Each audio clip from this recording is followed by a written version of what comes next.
It's been 3 weeks since I played this game. Didn't mean to, but it means I'll lose track of some voices, but I think we're already in the process of kind of leaving this region conveniently. So we'll pretend I planned, actually do think I planned that back then. It's like, what a great time to take a break and finish up my other responsibilities. It's fine, I'm just running 3 channels, but also this channel has like 4 shows. It's fine, it's fine. This whole festival is being put on by the Andersons, the wealthiest family in the village. As you're new here, let me dish for a moment. Have you seen their place at the north end of town? It just turns your eyes green with envy, Well, Mr. Anderson has a young daughter who's grown up to become quite a beautiful young lady. Yes, her name is Katya, and she is the unusual combination of beautiful and sweet.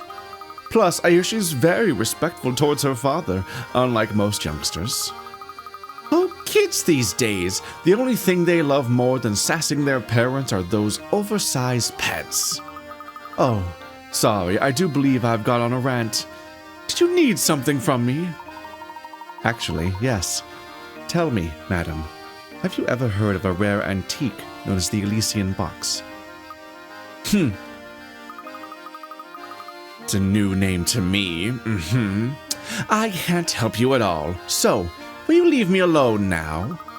Oh, but you know, you did just remind me of a gem of a puzzle I know that concerns a box. Number 40. I don't remember if I ever figured out what a picarat is, or if that's even a thing. Okay, there are 6 sides, so it is a dice. It's not a weird nonsense one. The 2 boxes shown below are actually the same box shown from 2 different angles. Using the visible faces, reassemble the pattern of the box by placing the tiles into the unfolded view of the box. Don't forget, each tile needs to go in the correct square facing the correct direction. Okum dokum. Bum bum bum bum bum. There we go. Nope. Oop. Because the butt of the heart is facing the side of the spade. So this will fold in like that. Ta-da! Triangle is under the spade. When it folds in, it'll be facing to the right, so that's correct. Alright, the spade is pointing at a man. At its head.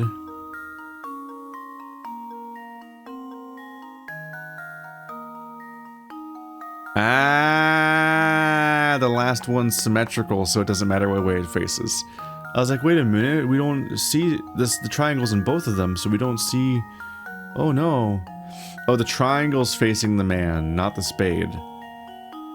I anchored myself to the spade too hard because that was the starting point on this map, but it's not the starting... blah blah blah. Anyway, whatever. Triangle pointed head. Triangle pointed head.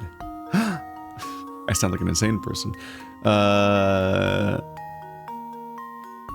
spade goes here, and it has to be facing the same direction as the man when they fold in.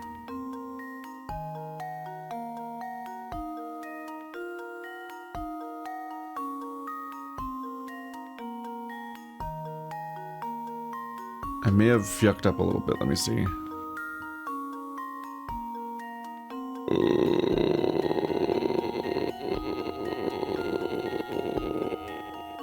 So...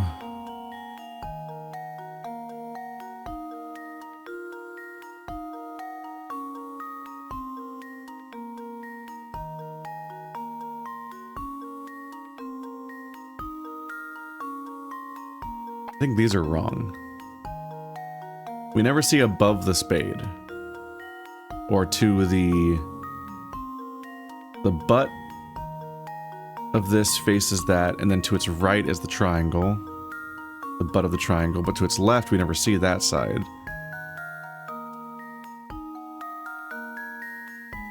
Because yeah, I realized that the club and the man are like hand in hand. They're standing at the same like horizon line, I guess, like if you're drawing a landscape.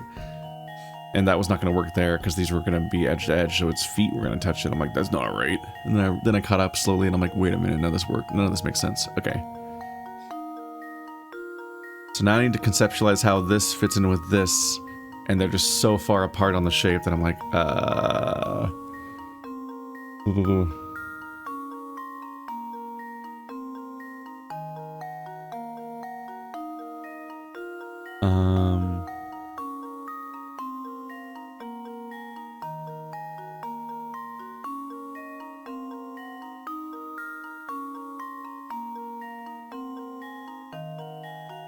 I'm not focusing very well, sorry.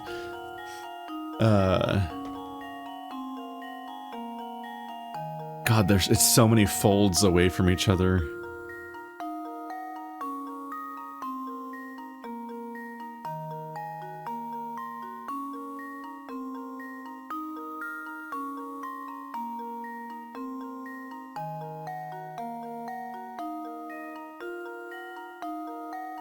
So it'll functionally be the back of the square. I was going so fast until I got to this part that I'm like, fucking, it's too many folds to hold in my head at once.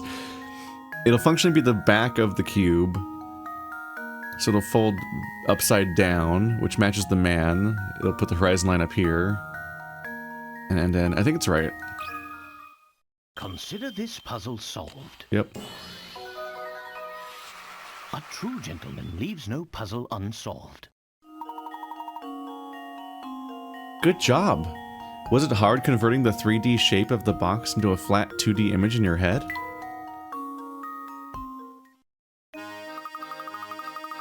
Well, hang me on the laundry line and call me a bath mat. I never thought you'd solve that one. You seem like a nice man, so I'll be straight with you.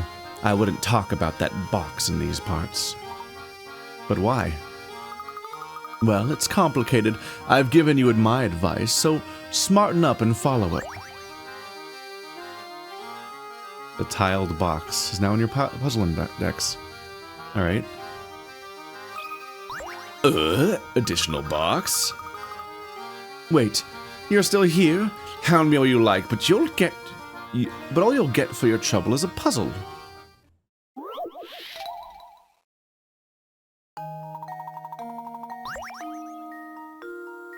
In a far-off country, there's a king whose favorite pastime is showing off the latest possessions he's collected. The subjects of his kingdom are forbidden to purchase items the king has acquired for a month or so. Only once he is tired of his new purchase can the common folk finally buy that item for themselves. However, the other day the king bought a new item that had him all but commanding his subjects to buy one of the same item as soon as possible. Circle that item. A phone. Because he needs to call people, so it works.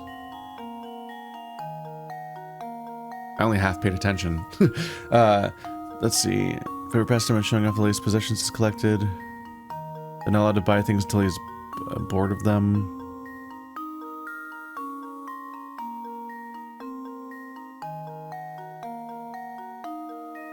Yeah, it's the phone. He needs other people to have it, or it's useless. Oops. Consider this puzzle solved. Hey! And there we have it. I thought it was going to be... another box. Don't think you're hot stuff just because you solved one lousy puzzle. Still, watching you twist your brain for the answer was fun in its own way. Nice work there.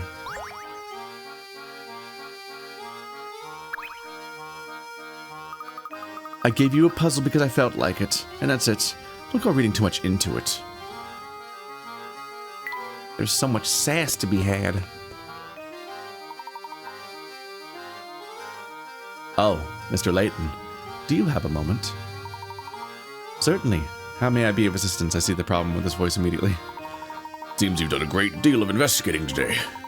Tell me, during the course of your inquiries, you didn't see anything about my daughter here, did you? Your daughter, sir? Yes, Katya, you see. She hardly ever comes home since her grandmother Sophia passed away. Sophia and my daughter were very close, and Sophia's death came as a great shock to Katya. If you should see her, would you tell her that her father wishes she'd come home?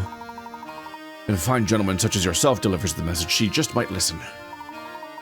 Unfortunately, our train is leaving soon, so I may not be able to help much at all.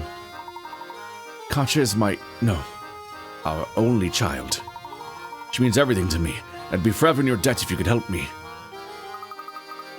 I wonder what this Katya lady is all about. Your guess is as good as mine. But judging by her family and breeding, I'm guessing she's both beautiful and refined. I don't like how they talk about bloodlines or riches. Then I don't love that as my protagonist. I'm just like, ew, ew. Professor, get a hold of yourself. It's just, how deeply cringe. Meow. What are you laughing at back there? What are you laughing about back there? What are you doing? Huh? Why did I come here? Right, it's the witch. She tricked me with her blurriness.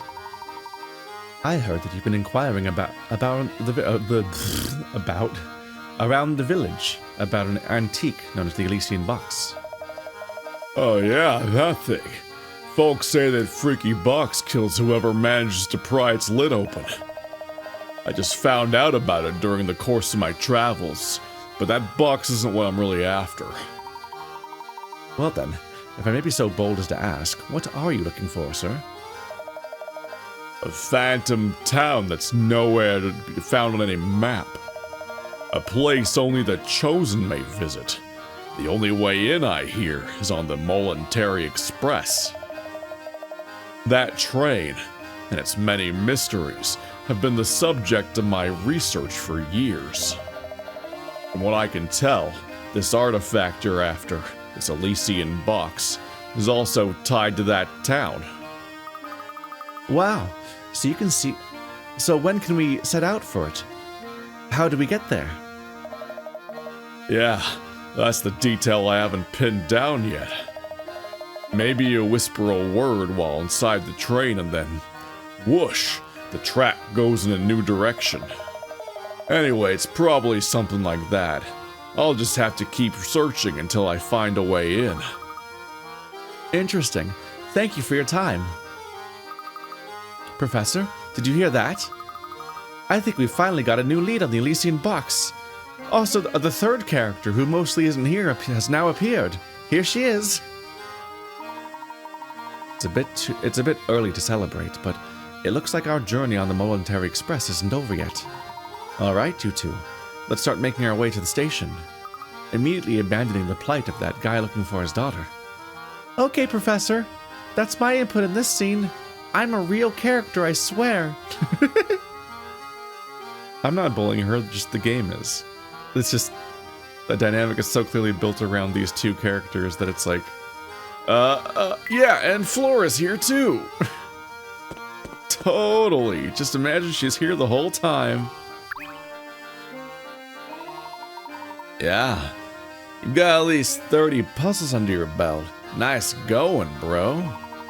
But if you want a challenge worthy of a real rock star, give me a holler. Okay.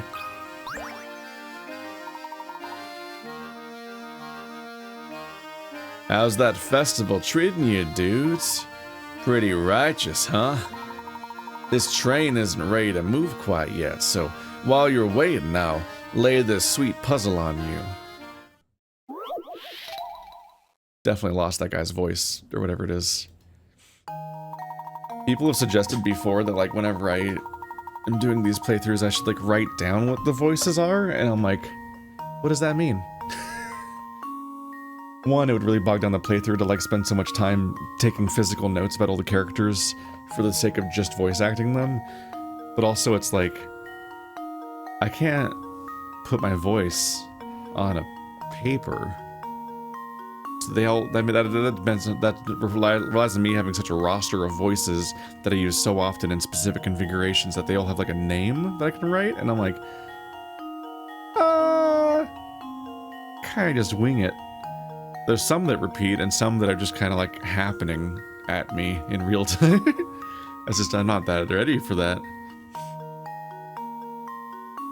Hell, even the Patrick Warburton voice turns into 4 different voices depending on what day it is.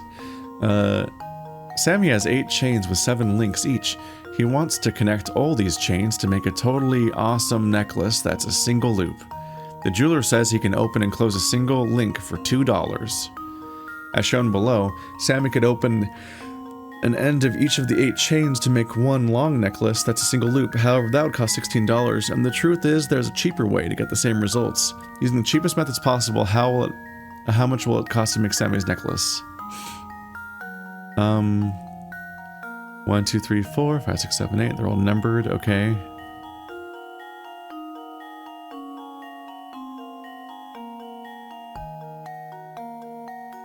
Sammy has 8 chains with 7 links each. He wants to connect all these chains to make a totally awesome necklace that's a single loop. Jeweler says he can open and close a single link for $2. As shown below, Sammy could open an end of each of the 8 chains to make one long necklace as a single loop. However, that would cost $16. The truth is there's a cheaper way to get the same results using the cheapest method possible. How much will it cost to make Sammy's necklace?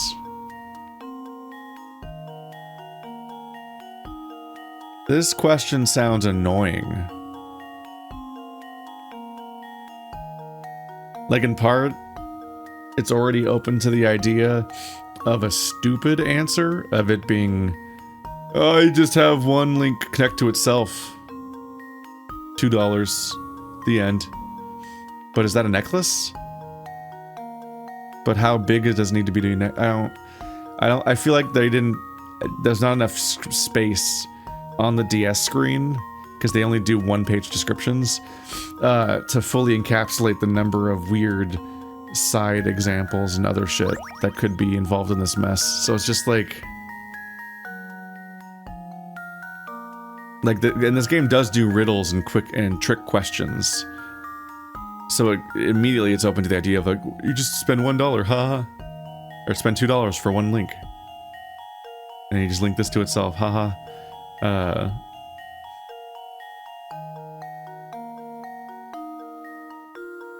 yeah, you have to connect each one end to end, so it would cost you $16 to connect this.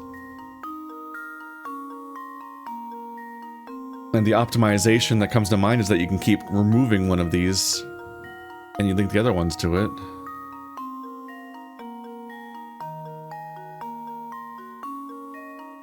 If you wanted to be a huge jackass, you could also make like a cat of 9 tails by just opening one link, slipping all 7 other ones into that link, and then closing it. Haha, it's closed now. Yeah. I don't know, I'm just kind of preemptively annoyed by this question for just how many different ways I can interpret the ways it's trying to trick me, or the ways you could optimize, because it's just not a closed enough box.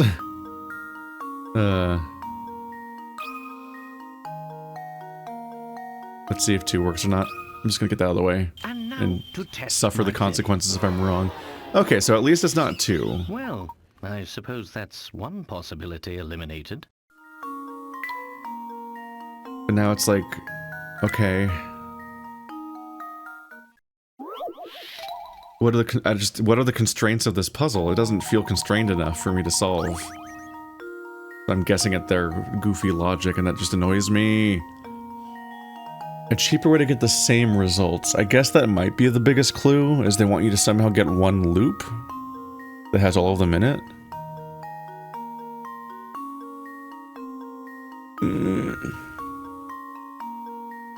But the way to get the same results is to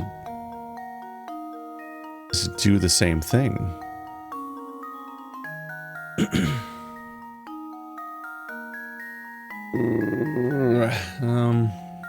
Let's look at the hints. What are you saying here? The number of links in each small chain is a crucial clue that will help you solve the puzzle. How? Sammy has 8 chains with 7 links each. I figured that was noteworthy because it stands out as being a thing that, like, from the get-go, I was like, they tell you how many links there are, and I'm like, that's kind of interesting that they specified that, but it seems like extraneous information. Sammy has 8 chains with 7 links each. He wants to connect all these chains to make a totally awesome necklace that's a single loop. The jeweler says he can open and close a single link for $2. As shown below, Sammy can open an end of each of the 8 chains to make one long necklace that's a single loop. However, that would cost $16. The truth is there's a cheaper way to get the same results. Using the cheapest method possible, how much will it cost to make Sammy's necklace? Why would the number of links in a chain matter? Like, it stands out as detail they spell out, which makes it feel important, but it doesn't matter. In order to make a connection, you have to open and close a link.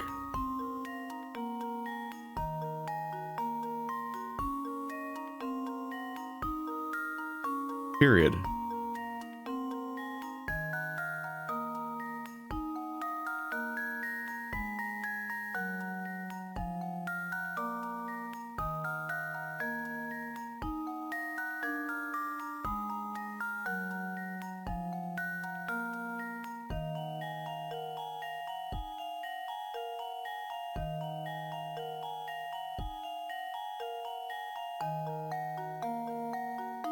Ugh.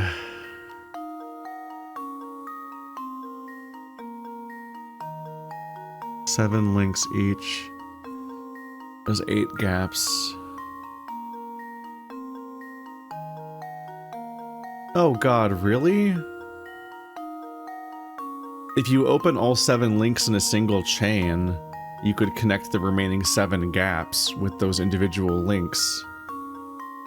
We're optimizing for $2? I guess so. Yeah. If you cut up in all 7 of these, 1, 2, 3, 4, 5, 6, 7, you'd be able to link 1, 2, 3, 4, 5, 6, 7. That's technically $14 instead of $16 in the most convoluted way possible. I guess. Yeah, okay. You got me. There was technically an optimization of the tiniest possible way. Solved. Huh. Wonderful. Yup. Yup. That's exactly what they did. That's unhinged. That's an unhinged solution. That's so much work. That's so much like convolution for such a slight optimization, but I guess it sure is. You got me. I was the dumb all along. The Monetary Express is back in business, baby. Get ready to ride, folks. Hey, you guys better hurry back to the seats, because this train is ready to rock. Oh. I missed 6 puzzles? Damn. Hmm? Huh?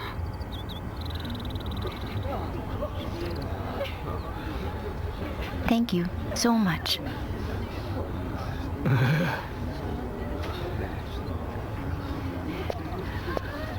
Hmm?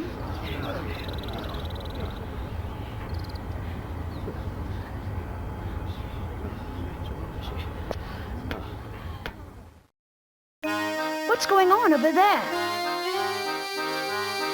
I believe we may have stumbled upon Mr. Anderson's dear daughter. That's one heck of a send-off.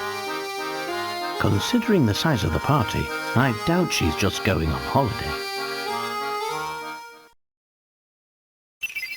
Sure seems like absolutely everybody knows where Kachi is and what she's doing except her dad. Like, it's the worst kept secret and it's working. Okay. Chapter 3, A Diverging Path.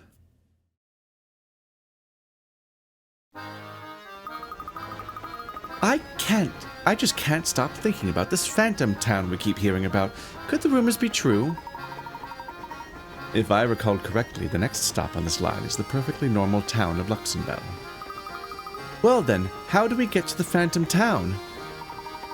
That's an excellent question, Luke, though I don't have an answer. But if the Monetary Express does indeed head for the parts unknown, the crew will know something about it. They decide to talk to the train's crew to learn more. And Flora says, Flora still exists and is definitely here. You can trust us. From all of the dialogue she has, and how much she shows up on screen. Extremely funny how she's just not there.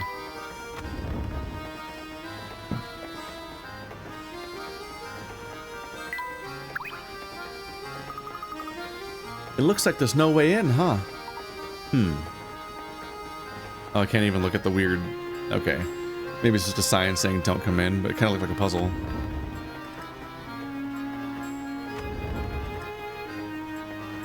Gotta find a way to Granny's cabin so we can, go find all the puzzles I missed.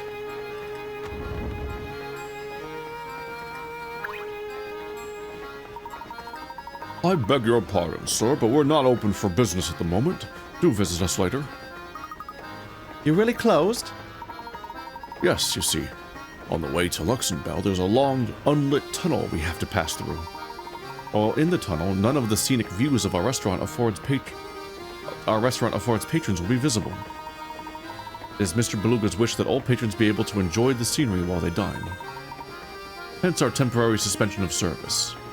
That's stupid. Wow, talk about a classy operation. Mr. Beluga has really thought of everything, hasn't he? We can't have people dining while having a tunnel outside the windows. They'll have to go back to their cabins where they'll have a tunnel outside their windows. The fuck are you talking about?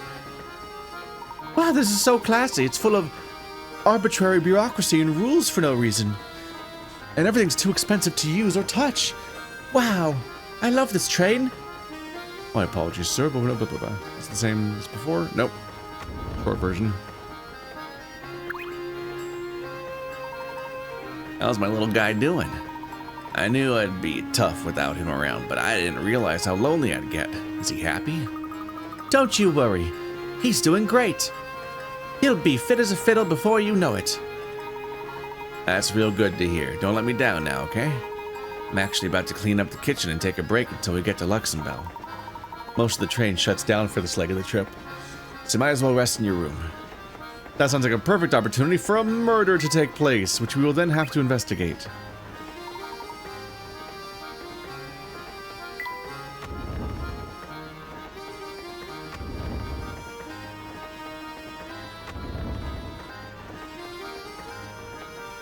It is crowded in here. Nope.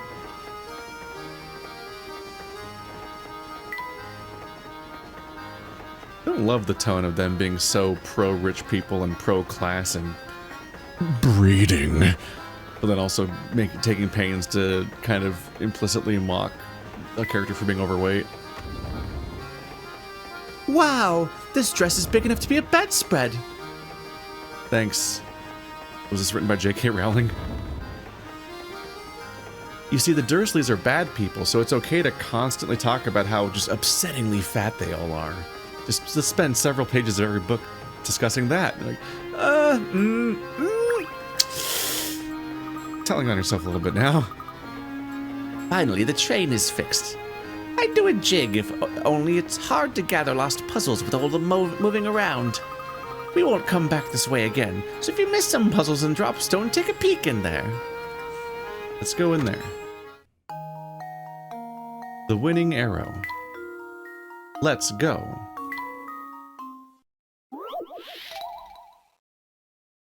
Game's like, are you sure you want to click on that? What if you didn't click on that instead of clicking on that?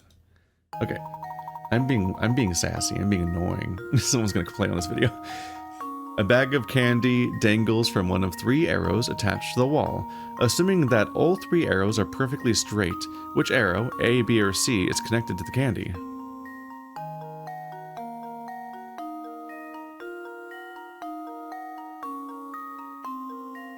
It's just a matter of whether or not I can see it correctly, right? I'm kind of preemptively ready for it to be C because B is meant to be the one that looks right and is intuitive, and they want to trick us. But I can literally just hold up a pencil to the screen.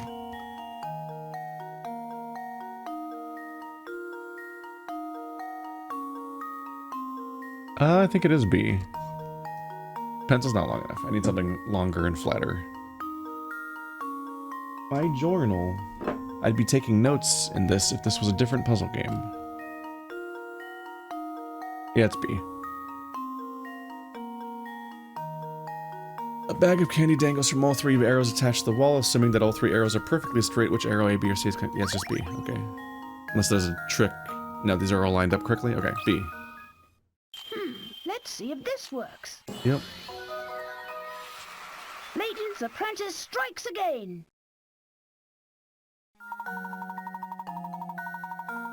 Good eye. I don't need a description for a straight line. You got a spring part. Whoa. Pass the apples. Okay. Number 31, pass the apples.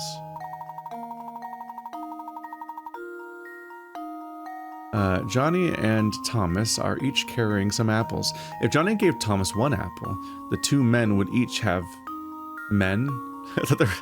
I guess, yeah, tiny little figures. I thought they were like tiny... I thought they were children. I guess he's got sideburns, yeah. Have the same number of apples. Conversely, if Thomas gave Johnny 2 apples, Johnny would have 3 times the number of apples. Okay, how many apples is each man holding? Let's start over. They both have some apples. If Johnny gave Thomas 1 apple, the 2 men would each have the same number of apples. So they're one apart. If Thomas gave Johnny 2 apples, Johnny would have 3 times the number of apples. So it's like they have 1 and 3, right? No.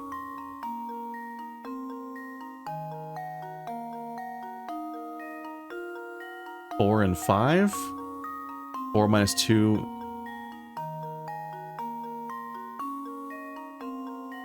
If Thomas gave Johnny 2 apples, Johnny would have 3 times.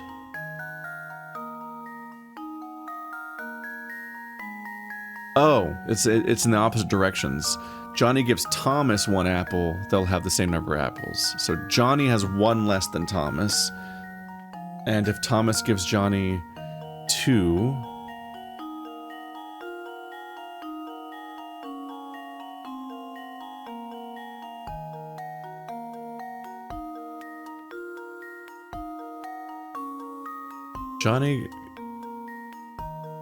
Johnny gave Thomas 1 apple, the 2 men would have the same number of apples. Johnny currently has 1 more than Thomas. Conversely, if Thomas gave Johnny 2 apples,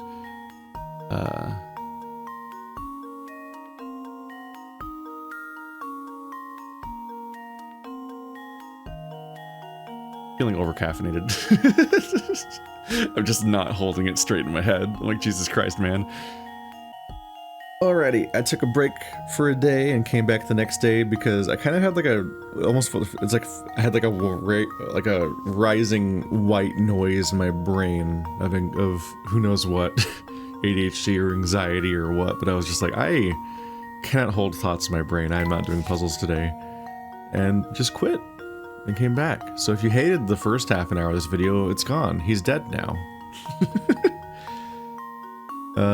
If Johnny gave Thomas 1 apple, the 2 men would each have the same number of apples. So Johnny equals Thomas. I hate that J and T are almost the same letter when you write them. Plus 2.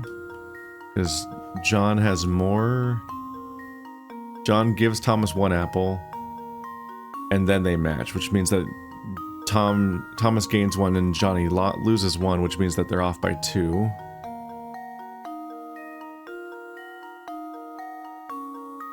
Conversely, if Thomas gave Johnny 2 apples, Johnny would have 3 times the number of apples that Thomas would have. If Thomas gave Johnny 2 apples...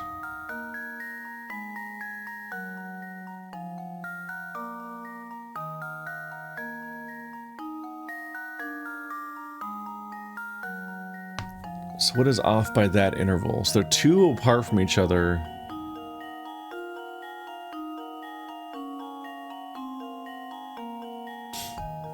But they can't be that low of numbers because Tommy... Not only can Tommy give Johnny 2 apples, but that then makes them 3 times apart from each other?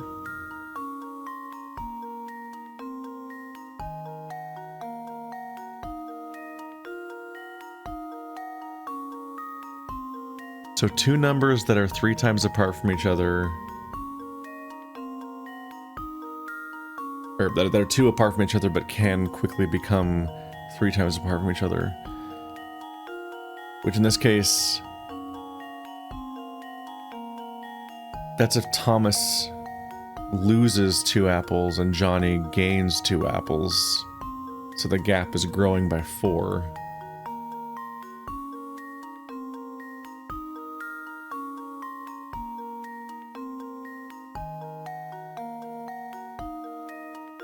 When it's already 2.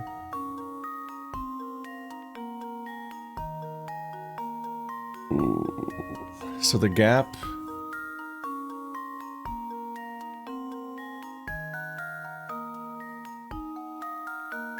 Yeah, the gap is growing even wider. So the gap was 2 when it's becoming 6.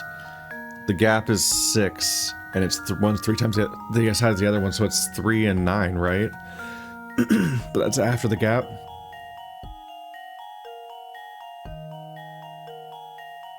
Which means it's 7 and 5.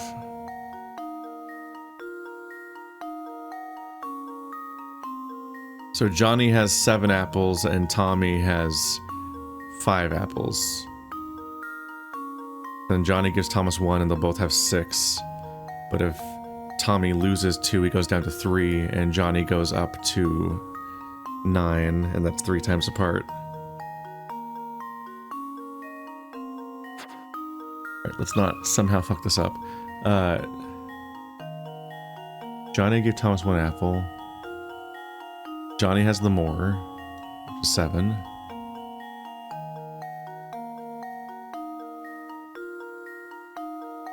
Five? Because that becomes 3 and that becomes 9. Yeah. Right? Yeah. This should do the trick. And there we have it. There we go. I'm so big smart.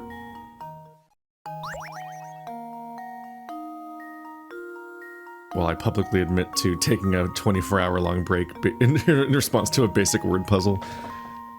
That was a weird day. I was getting a lot of messages in the background and getting distracted by that, and having to plan things across multiple things and being busy while simultaneously thinking about, like, how am I going to juggle this Layton playthrough with the Elden Ring playthrough? Like, when do I record both of those? What order do they come out on Patreon?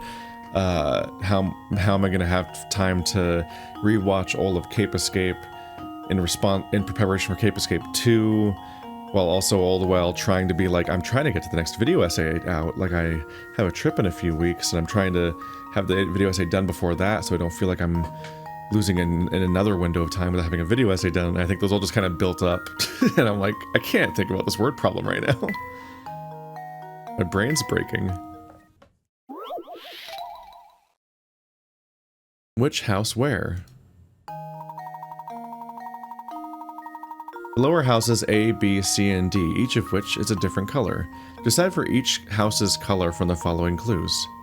Oh goodness. The red house is closer to the pine tree than the blue house. The yellow house is closer to the lake than the green house. The green house is closer to the power lines than the blue house. D is either yellow, blue, or green.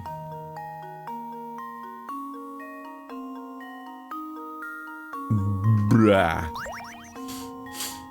Okay, so D is not red. God, the resolution of this thing. It's the combination of like the low resolution of the writing implement and also the way that doesn't line up with the place I'm clicking. It's like very hard to like denote what's going on here. The red house is closer to the pine tree than the blue house.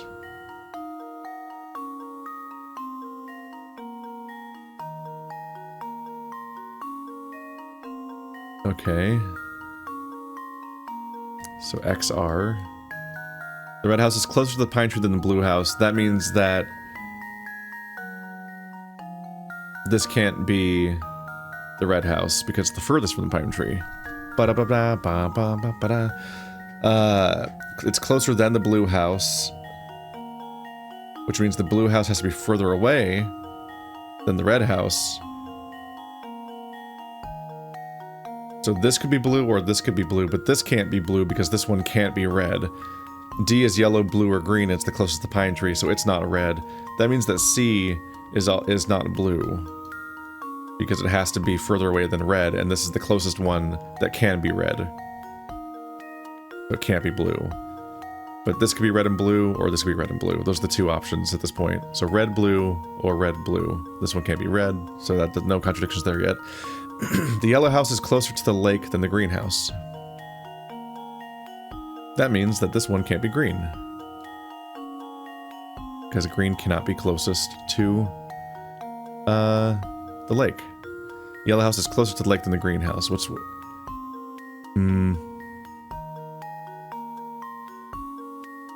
I'm not in love with the distances that A and D have to the lake, and how they're not, it's not immediately apparent which one's further away. I think A is further away, but it's close, it's borderline enough that I'm like, I'm not psyched about that.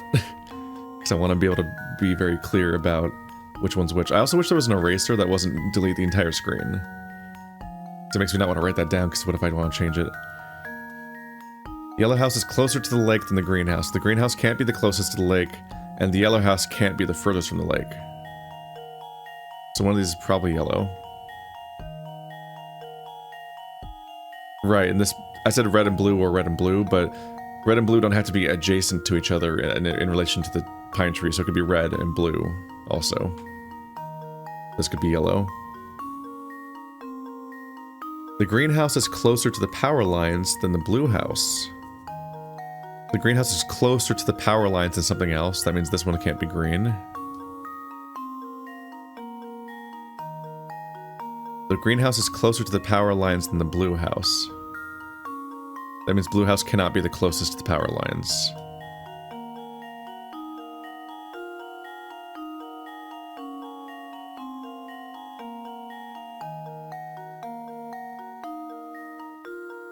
The red house is closer to the pine tree than the blue house. That means this one can't be blue, obviously. I wrote it here because I was like, oh, clever. This one could be red. Is the closest one that can be red, so it can't be blue. Obviously, the one that's even closer also can't be blue, based on that rule. Alright, so this one's yellow, so D is yellow. Fucking hate how this writing works. Okay. So that's yellow. So we can denote, does that make sense? God, I hope it makes sense. That is annoyingly far away. But I think that it's closer than A. Yellow house is closer to the lake than the green house. That means that this has to be green. That means this has to be red. This one has to be blue. They had to pick blue, huh? A color that is the same letter as one of the locations.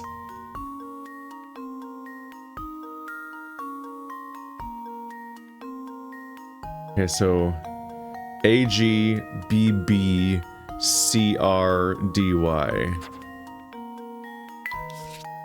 AGBBCRDY. Consider this puzzle solved. Wait. Well, I suppose that's one possibility eliminated. Oh, I thought it was going to give me an input screen. Wait. Shit. What was the question?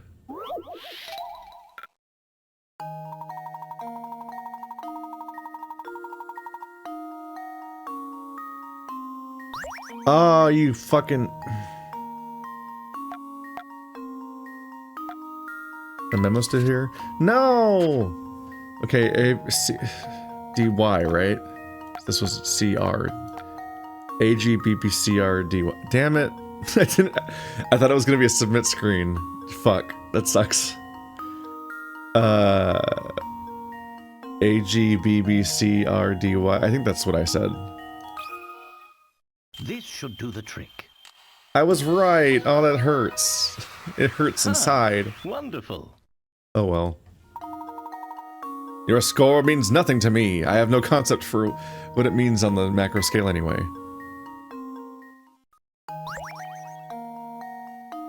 I didn't read the description for the answer, but it looked way too short for how the answer worked.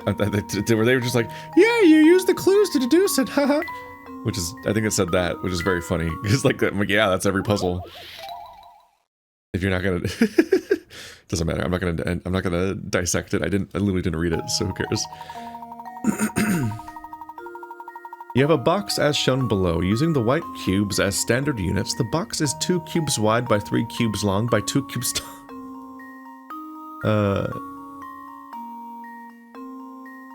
Yeah, it's 3 by 2 by 2. Yeah. 2 white cubes are permanently attached to the floor of the box. Now, of the 4 shapes, A through D shown below, 3 of them can be placed together in the box to fill it to the top with no gaps. Find the shape that doesn't fit into the box, use the conditions described above, and circle the corresponding letter. Okay. I reflexively want to start with C, because it fills the bottom in perfectly. Yeah, C fills in the bottom perfectly, and A and B fit into each other to make the top row, so it's D. I assume there wouldn't be more than one answer, so... And now to test my theory. Literally the first shapes I've checked all fit in perfectly, and so I'm like, oh, well... guess so.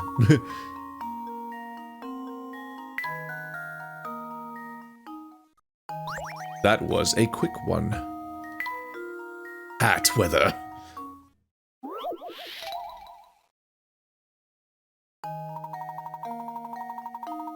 There is a fellow with very particular rules about when he wears his best hat. When it's sunny, he always wears his hat. When it's rainy, he doesn't wear his hat. When it's cloudy, he doesn't wear his hat unless it's been cloudy for 2 days in a row. What the fuck? In which case, he wears his hat on the second of these days. Below is a chart of when this man wore his hat over the course of 1 week. Using the panels to fill the weather for each day, keep in mind that it doesn't rain on cloudy days. I just...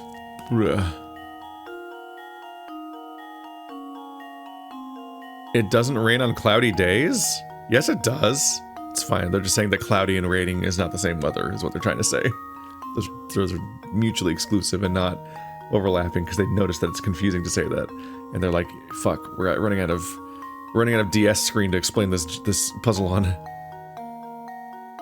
This reminds me of that, like, video about, like, algorithmic selfishness or whatever, where it's like, I don't know if it was like a Veritasium video or whatever the fuck, just like there was some YouTube video that was looking into like the prisoner's dilemma, where it's like if you both say yes, you both get a good outcome, and if you both say no, you get a bad outcome.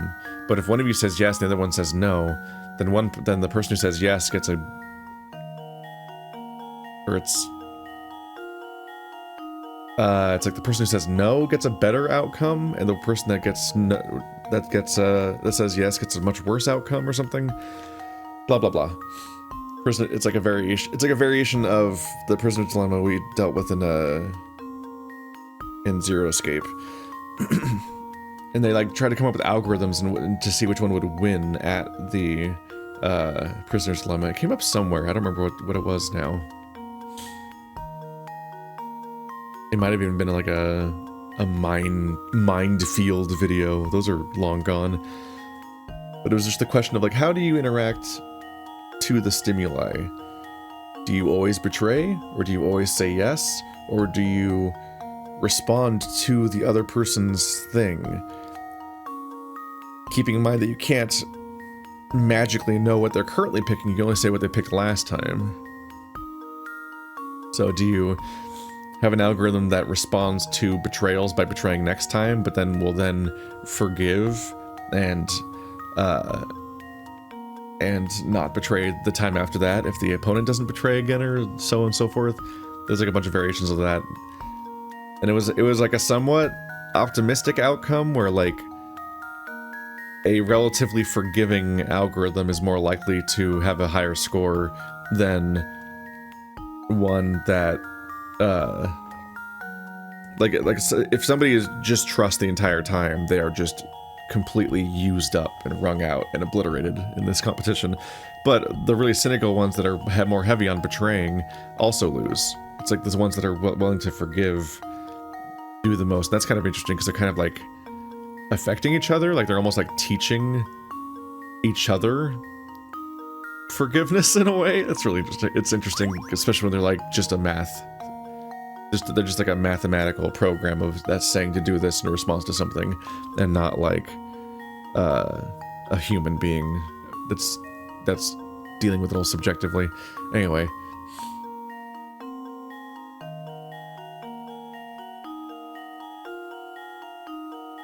He always wears his hat when it's sunny. He doesn't wear his hat when it's rainy. When it's cloudy, he doesn't wear his hat unless it's been cloudy for 2 days in a row. But he wears it on the second day. Okay. Below is a chart of when this man wore his hat over the course of 1 week. Use the panels to fill the weather for each day. Keep in mind that it doesn't... And it's just like 1 to 1. Okay, it's 1 to 1.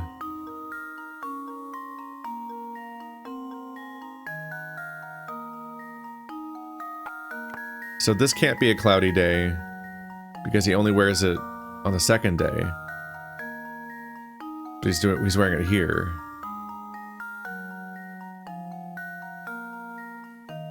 So if this was a cloudy day, he'd wear it here because this is cloudy day. And these are all sunny, so we can't make assumptions there. I mean, technically it could have been cloudy before this sequence started, so this is technically an option. Actually, that probably is the answer. It can't be cloudy here. Yeah, this one's built in. I can't make it cloudy 2 days in a row in order to enable the cloud rule, because I only have one cloud. And this one's already not there, so it's not that one. So that one's rainy, and these ones are sunny. And the trick is that it was cloudy before the thing started. Consider this puzzle solved. Whoa! And there's almost always a trick. I'm pretty shocked by how well this game... I shouldn't be, but I was always afraid of playing DS games on PC via emulation because of the really weird control inputs. And I was like, do you have to like juggle using a mouse and using a controller if you want to play like that Castlevania game that annoyingly made you do symbols on the screen in order to finish bosses and stuff like that? Because it's like, let's do a DS gimmick. So I've always been afraid of what it'd be like. But not only is this game not real-time, obviously, but it's like, actually, it's all touchscreen inputs. So I never have to pick up the controller. The only thing I use the controller for is that I mapped left trigger to be the unmapped command in Melon emulator to make the screen full screen. So I have a controller plugged in just to make that happen. That's it. Whoa.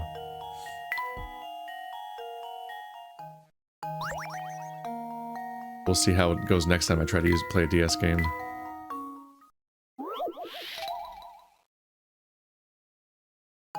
If I ever reach any of the, I don't know, are there Phoenix Wright games that were never HD-ified? I'm not close to having to worry about that anyway, because we only played one. You have a pristine white flag that... What if I played every Layton and every Phoenix Wright until I had to then play the Professor Layton Phoenix Wright crossover?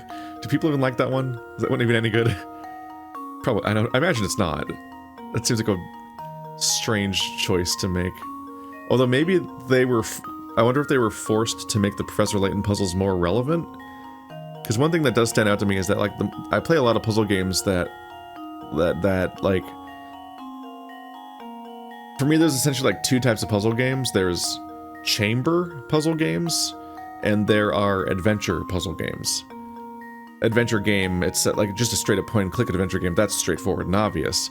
But a somewhat less intuitive version of the point-and-click adventure of an adventure game is something a bit more like Myst, where it's like it doesn't immediately read as being that exact genre. It's kind of a different vibe, but overall you're like, oh yeah, you do have to like analyze the surroundings and like deduce what the puzzle is and how it works in a narrative context in order to continue. So it's an adventure game. Gotcha.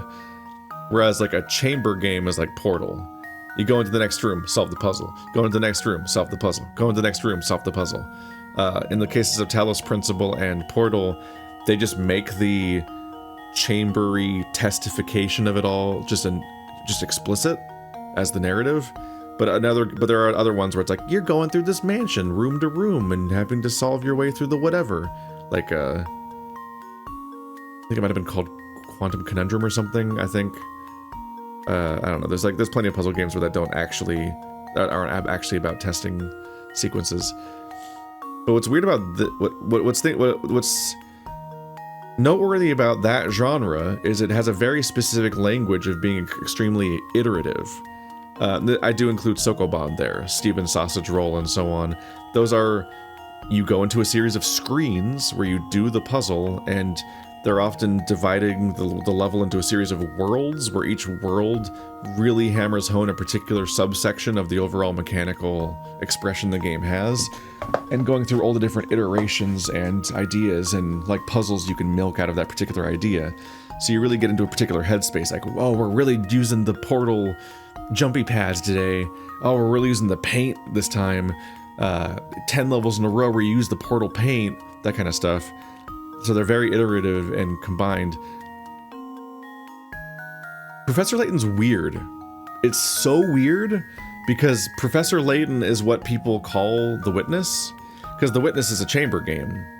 It's probably not it's just what I'm calling them. The Witness is a open world environment, but that has some non-linearity to it, but like each zone is a clear themed area that really heavily focuses on a particular puzzle and iterates on them like crazy.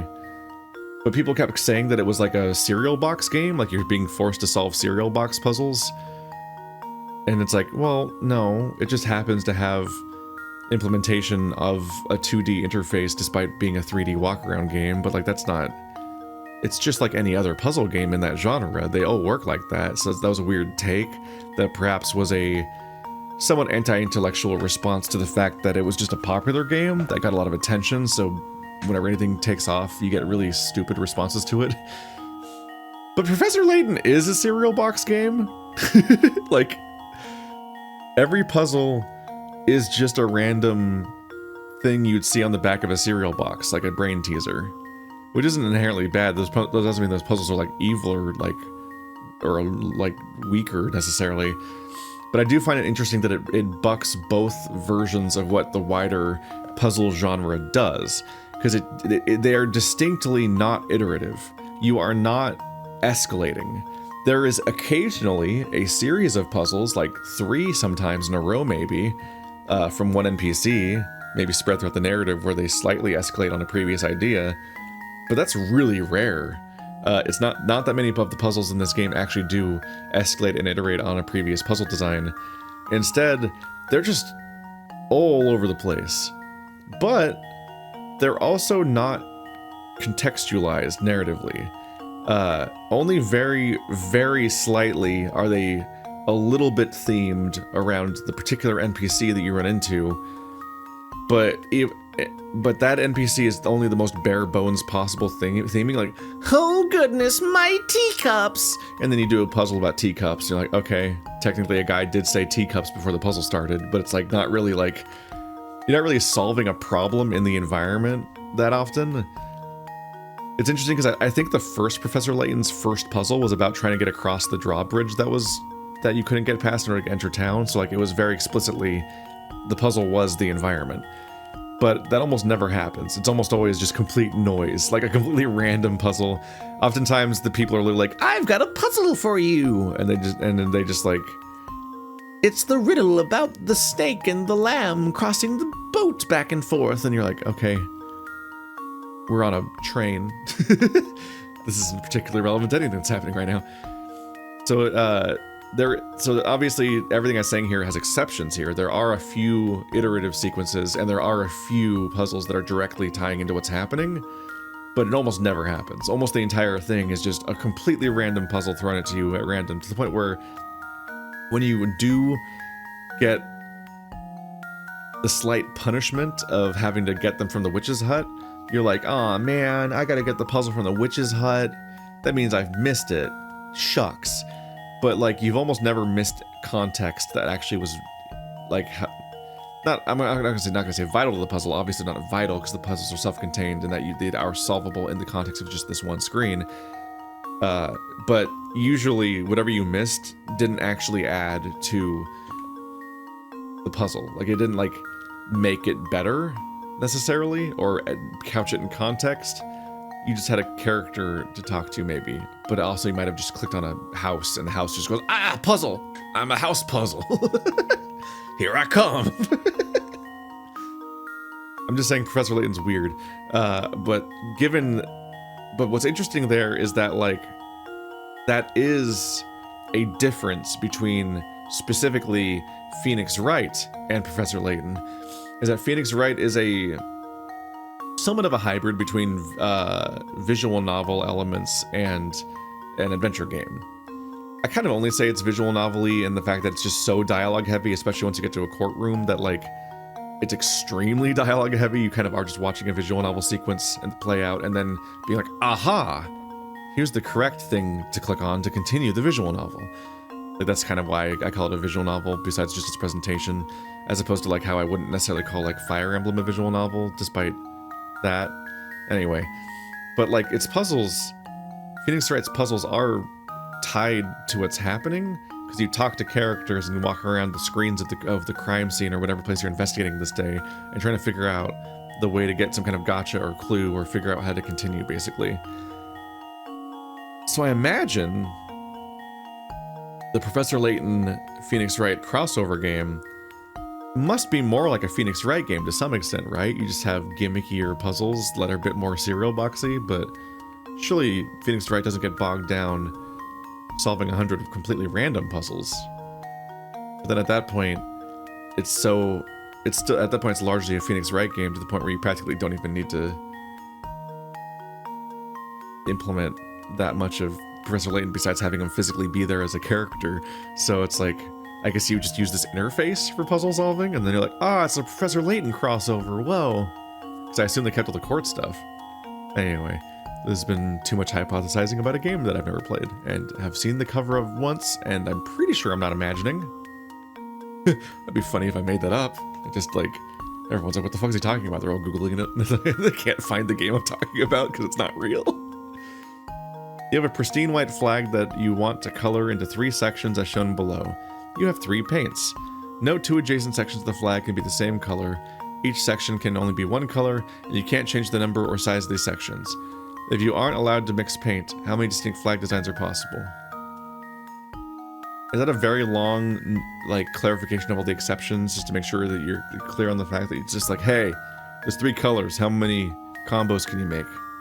I think that is. Okay. Sure. Zoop. A, B, C. A, B,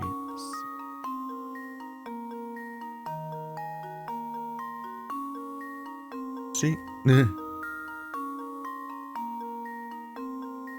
Ugh. It's very hard to write too big. All right. A, B, C. C, A, B. B, C, A. C, B, A. This is backwards now. A, C, B. A, C, A, V. B, A, C. So I just rotated the letters with each other, moved A forward one each time, and moved them all accordingly. Then I flipped them and did the same thing. I was gonna say the next move you would do would be to rearrange the letters, right? But I don't know if you can meaningfully rearrange the letters when there's only 3. So like A, C, B. Is that already here? That's already here. Like if I just switch these two and then I rotate them, but like no. So I think that too. I think that might be it. That might be all of them. Because you can't. I don't think you can meaningfully switch 2 letters with each other without just becoming one of the other things I already did. Let's find out. Let's find out. Let's see 1, if this works. 2. Fuck. Oops, that wasn't right.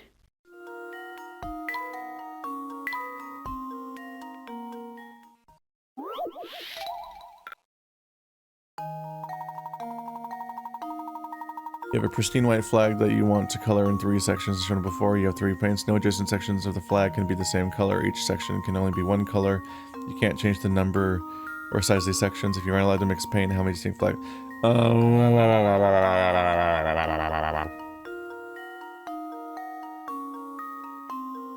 I think they're counting white as a color.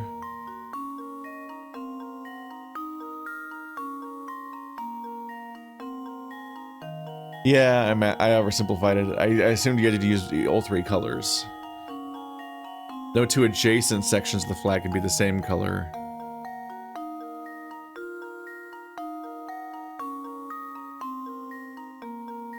And I think they might be counting white. That feels like it quickly becomes too many options. Alright, 6 is the road. I'm gonna try to rotate. It's too hard to keep my tally from before. Okay.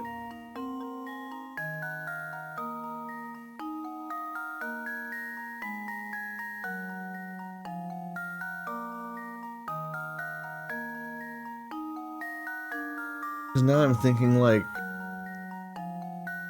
isn't it valid to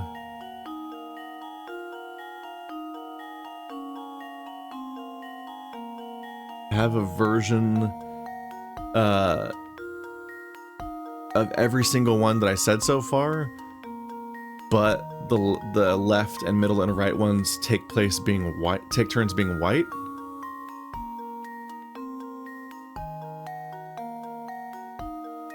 Wouldn't that be like plus 18? Isn't that 18 more options? 1 white.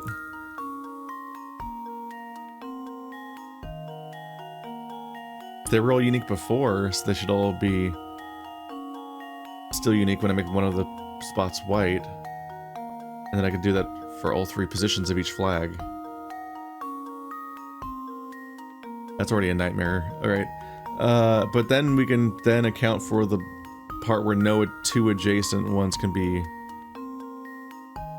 We have to account for the 2 outside ones being the same color.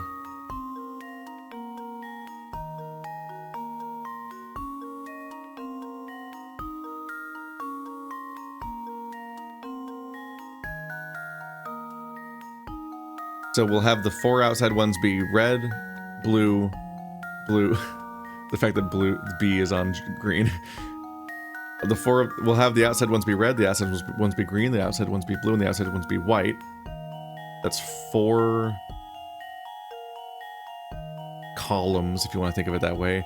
Then there'll be 3 rows of those options written out, because there'd be all 3 of the other colors in the middle as an option.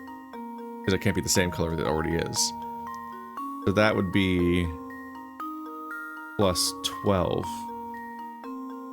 There's 12 variations of them having the same color on both sides, and then any of the other ones in the middle. It'd be, if it's outside is red, then it'd be, if the outside is red, then it'd be red and white, red and green, red and blue. And that's it, because it can't be red and red. That makes this total 36. I don't know, let's just find out. Is it right yet? Just leave it to me. Okay, yep. I'm always nervous about those kinds of things because I'm just like, is there another thing I haven't considered yet?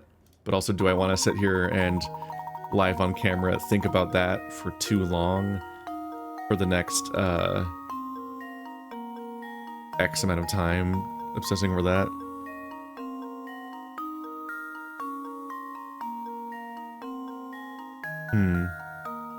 The way they express it is just having every single possible combination for A being the first digit, and then just say, well, there's 4 colors, so that times 4, I guess.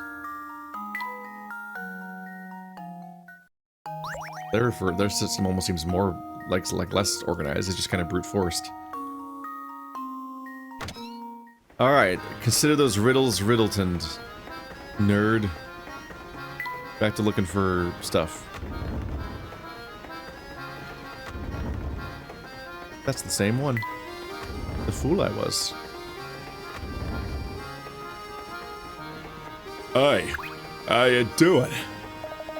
Think I gave this guy this voice before, even though I gave so to someone else probably like 5 minutes ago. It's fine. Ow. Ow, my fingers. Ah! Finally, it's time to get down to business. It's been forever since I got to do some real work. What do you mean? Didn't you just finish repairing the train? Sorta.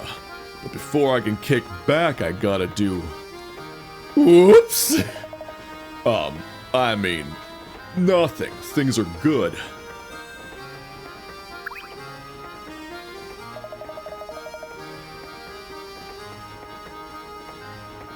Okay.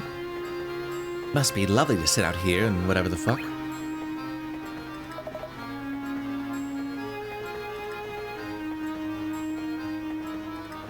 Okay, well, we reached the back of the train.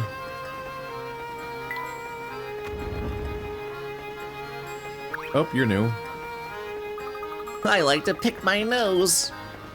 It's immortalized in this sprite. It's humiliating.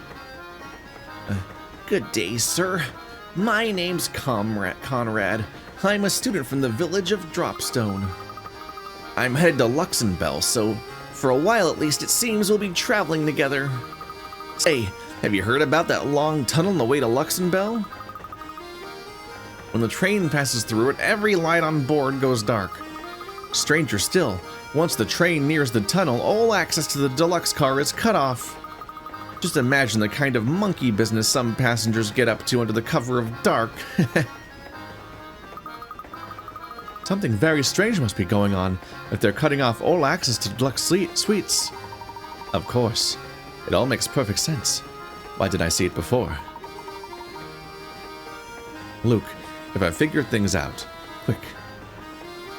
Luke, I think I figured things out. Quick, you two, to the deluxe suites. Right behind you.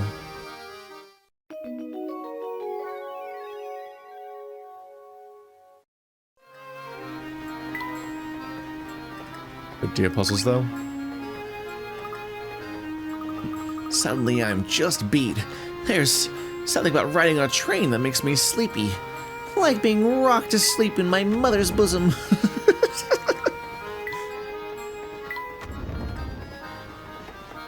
Just stealing an Aaron Hansen voice at that point.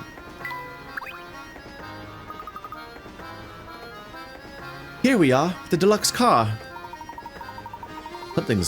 Something's written on that sign at the door. On that sign. Something's written on that sign on the door. Actually, it appears to be a puzzle of some sort. I have a hunch that if we can solve the puzzle, we can gain access to the car.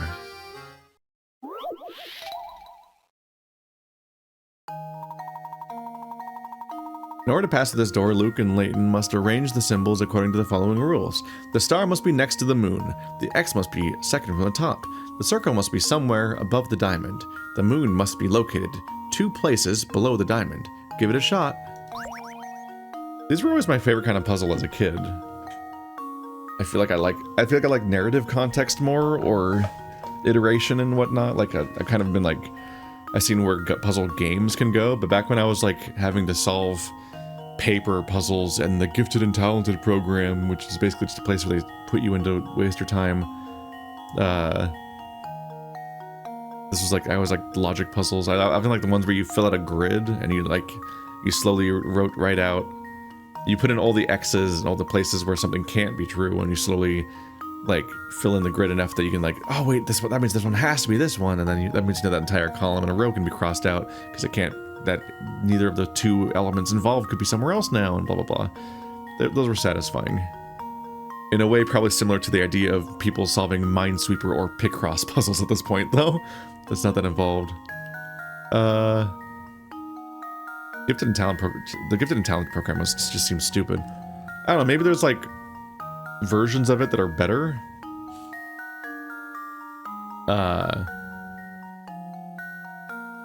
Like in a good school, and maybe my school just kind of sucked by comparison, I don't know. But for me, it's like, we didn't do anything that involved or that interesting. I know we're just elementary school students or whatever, but like, I feel like it mostly just was making me fall behind on my class studies by taking me out of class time that with the normal students, and also potentially making me spend more time away from the rest of the students, which probably is like bad for your ability to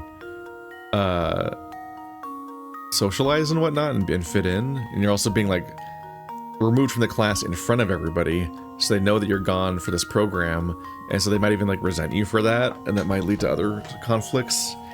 I don't know if the Gifted and Talented program GATE is still a thing. It being called GATE is its own issue because it sounds like gatekeeping or gated community and other shit like that. So that's not a great acronym overall. When I think back to it, I'm like, did this thing have a racist history? Was this invented for racist reasons? Because a lot of school stuff is often attempts to reintroduce elements of segregation and so on. But like, I don't think anything about the GATE program helped me develop as a better student. I don't think it even had particularly great ideas of how to like what to teach me and whatnot. It's very strange. Overall, like, I don't know. It's a very strange program. I imagine people have probably unpacked it since then, if it's even around anymore. But like, I don't think it was actually replacing my classwork with anything that was higher value or anything as like something that was better. Like they were like better off spending more time on. It's like on some level I can understand the idea of like, okay, maybe here's some students that are struggling at class and here are some students that are excelling at class. Like maybe you should put them in different tracks so that the people that are functionally bored can move faster and maybe like get more done, and the people that are struggling can get like extra attention to figure out like what their like learning needs might be. Like there's like on paper a noble version of that can almost make sense, but in reality it just felt like they were just taking certain people out of class because they were like the better students for some reason, and not in a way that necessarily benefited them or the other students anyway. Like it's just very strange. And it also wasn't like here's some bonus classes you can take after the other classes because you're so into school. It's like it was replacing my normal classwork, which I've never done before, so who knows what, like, which of those hours might have been more important at the time, like, and I might have missed out on various elements of various classes because I was in this stupid program that literally replaces normal classes, but not with like an elevated version of those classes, just a different topic entirely. It's very strange. Imagine going to college, but every 5th math class you take, they just take you off and put you in a creative writing class that day, and then you just have to go back to that math class, but not where you left off, where everyone else left off. So you just miss a day despite being there every day. Like it's like you're missing class for attendance reasons practically, which is like a thing that they regulate and focus on so heavily because like missing attendance is bad for classes because you lose your place and fall behind. But like they're essentially forcing the top students to fall behind by taking them out of the classes and making them miss them. And I didn't have a say in this, or more specifically, I didn't have the like awareness or context to even have a say in this. Because if you tell a kid, like, oh, you're so cool, we're going to put you in special classes, they'll be like, okay. Sounds neat. Alright, in order to pass through this door, Luke and Layton must arrange the symbols in this order. Star must be next to the moon. Nope. That actually, an amazing thing. X must be second from the top. Oh, that's really specific. Circle must be somewhere above the diamond. Okay. Moon must be located 2 places below the diamond.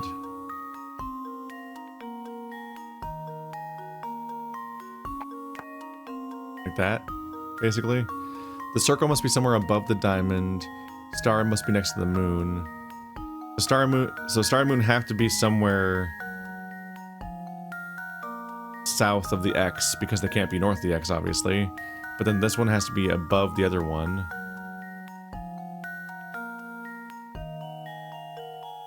Yeah. That immediately, intuitively makes it so the circle's probably the one above the X, because these two are grouped together. And the diamond has to be below the circle. So it's definitely the circle. It's definitely circle X. The moon has to be 2 places below the diamond, which can only happen if the diamond's the one in the middle, blah, blah, blah. Wow, big brain. This should do the trick. And there we have it. 1309. What at what cost?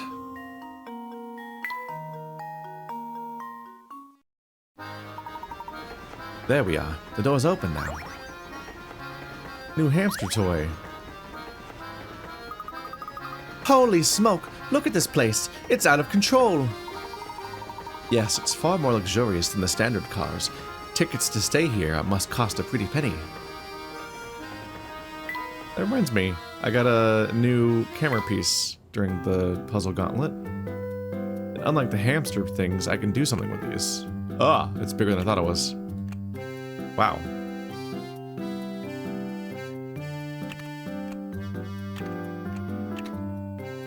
Probably goes there.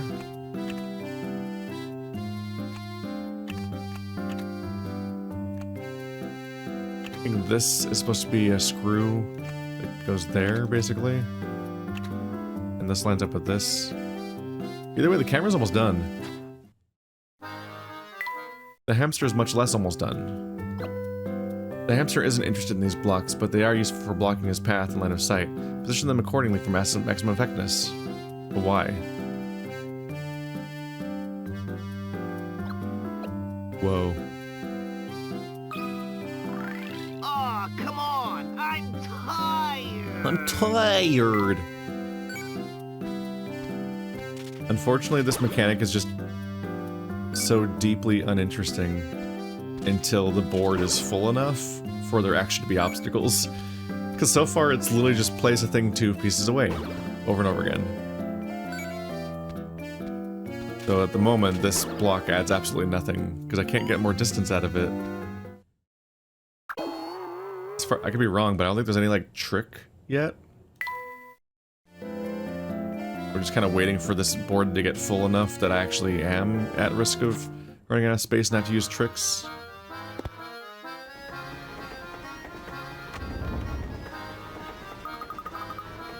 Oh, Professor, this room is breathtaking. And 1.5 times as big as our room to boot. It looks the same. Plus, just look at how super cushy the sofa is. Whee! Come now, don't jump on that sofa. Luke, do you remember the discussion we had about how gentlemen act when... Wow, you're right, it's so cushy, whee!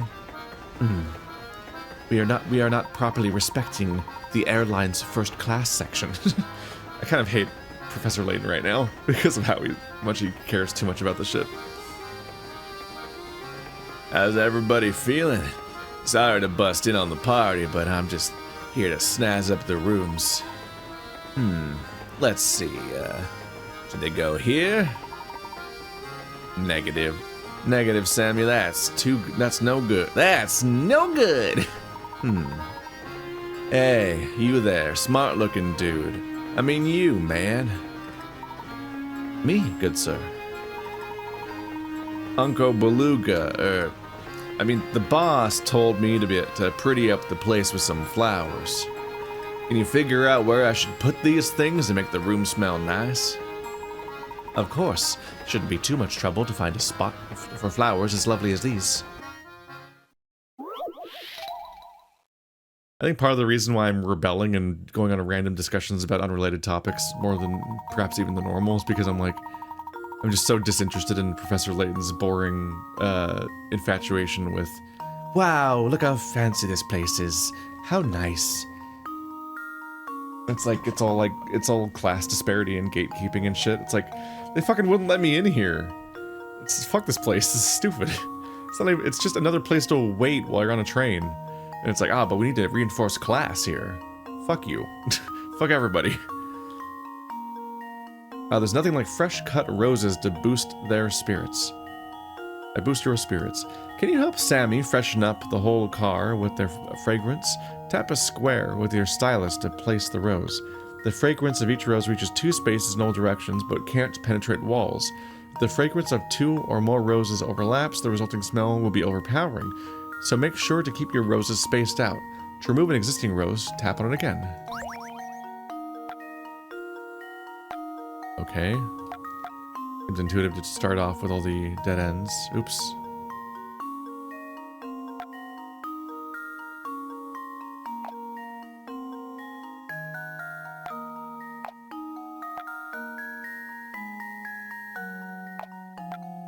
There we go. This should do the trick. Yeah, I know I did it because you didn't hit submit. You just... That's an unfailable one, I guess. Puzzle unsolved. Ta-da! That is in fact not what the train is shaped like, so this was not solving the real puzzle. There. How's that? Real nice. It's not crazy, but it makes a statement. I'm sure it'll jive with the boss man. Well, anyhow, kick back, relax, and enjoy the rest of your ride on the Momentary Express. Now the whole room smells nice. Yes, quite nice, I'd say. But, back onto the task at hand. We've given this place a once-over and come up empty-handed. A gentleman can't very well go barging into other people's rooms, so let's go to our room for now. Layton, we've been doing that all game. What are you talking about? That doesn't even make sense. I've been barging into everybody's rooms. It's required to continue the story. Oh, Professor, do we have to? It feels like it's gotten so late. Can't we just stay here for now? No? Well, we went to the front of the train for 1 second and immediately we're gonna leave? Did I even, like, set foot in the hallway yet?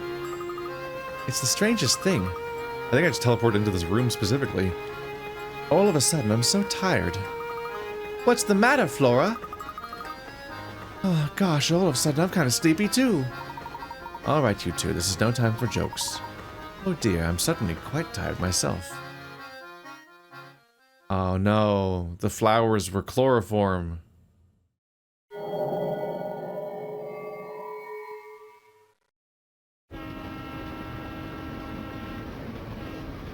Nar.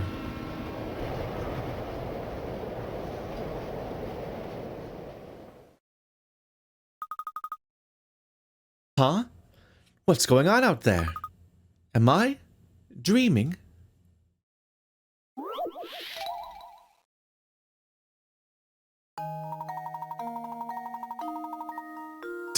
Dreaming about trains, you are. This would be an example of iterating, because this is the train puzzle we had to do last time. We got to a stop, basically. 2 trains pass in the darkness of the tunnel, move them around so that each locomotive ends up on the opposing track while still maintaining the same order of its cars. It's one trick, though.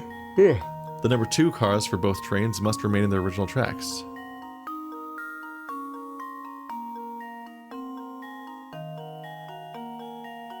What?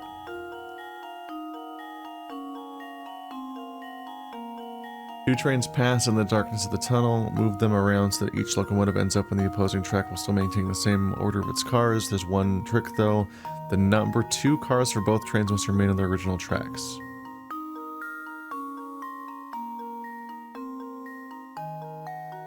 Which part of the screen counts as the original track?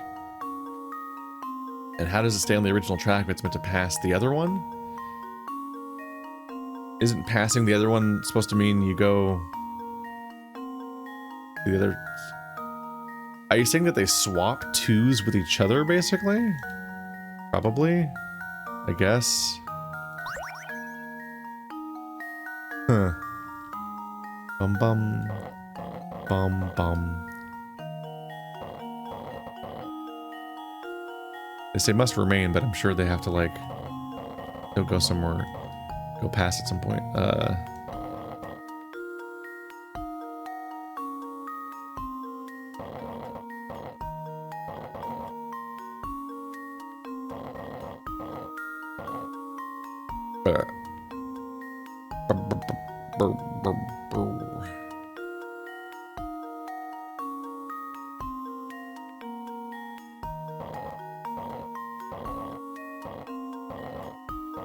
Alright, so 1 is where it's supposed to be, 2 is where it's supposed to be.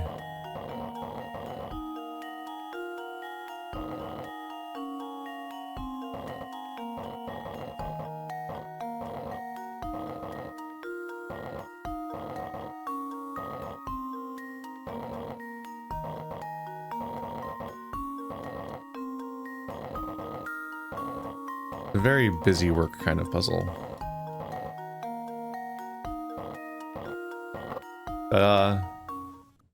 Here goes. Piece of cake.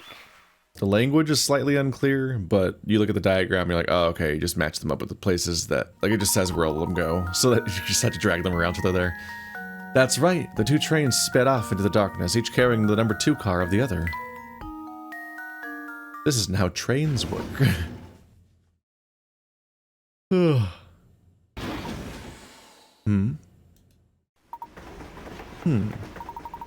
My word, I must have fallen asleep on the couch.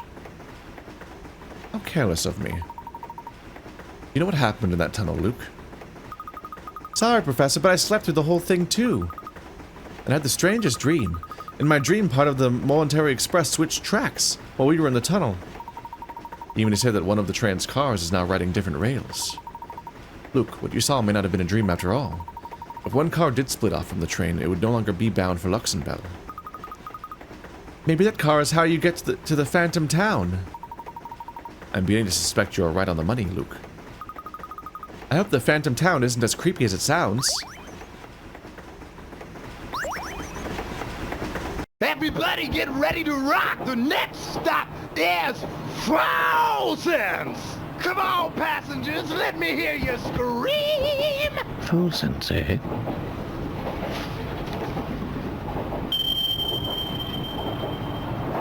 Of course. How could I have missed this?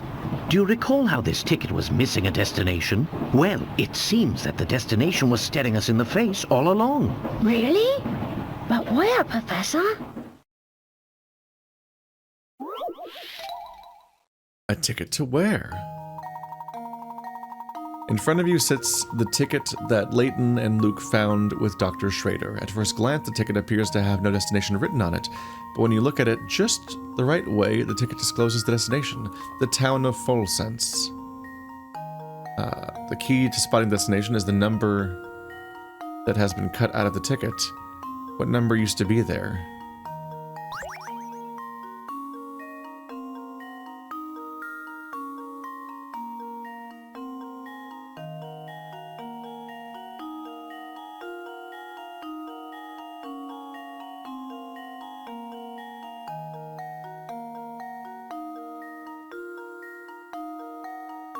So looking at this thing, I think that... Is this a magnifying glass? Oh. That wasn't always there, was it? I think the trick, because it's split between green and yellow, I think that the top half of the top row and the bottom half of the bottom row combine into being what it says.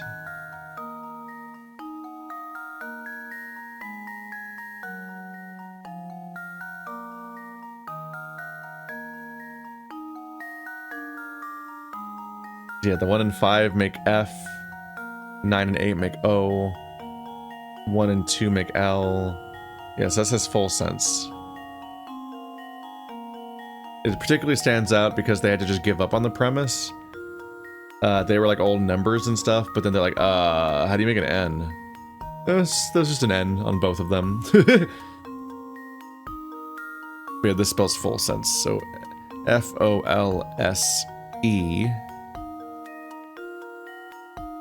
has to be these parts.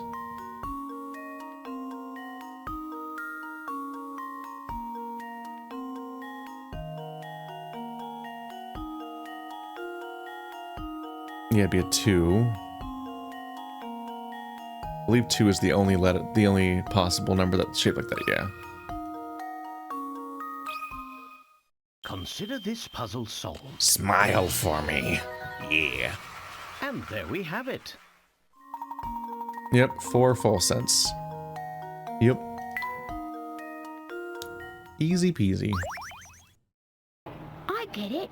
Well, I suppose it means we've almost reached our destination. Yes. Oh, wow, this is strange. When did it get so dark? What do you mean?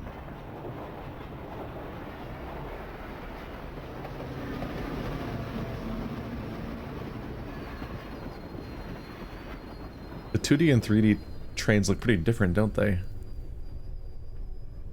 Like the windows have all this like framing to them. I do believe we've arrived at the next stop. But I don't see Flora, Professor. Where could she be? Hi, you two. Glad to see you're finally awake. Flora, where did you run off to? I'm sorry, but the train car was so stuffy that we stopped. When we stopped, I went outside for some air.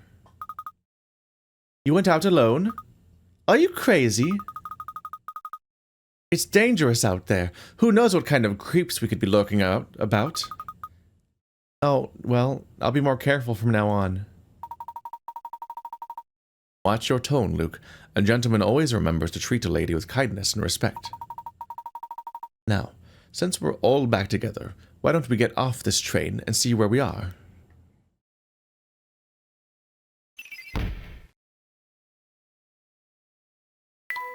We're looking into Katya. Katya is the daughter of Dropstone's most influential man, Mr. Anderson, and has boarded the Military Express. Several villagers came to see her off, yet she travels alone. Where is Katya headed, and why is she making the journey there by herself?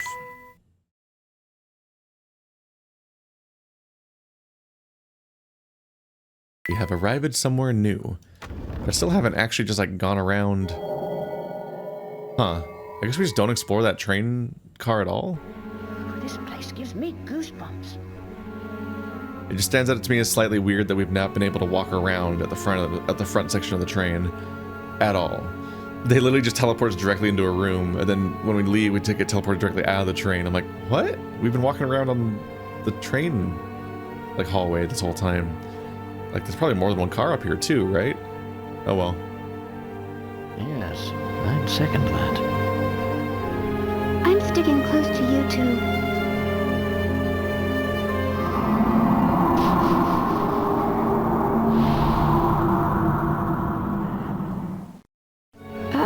These must be pictures of the town.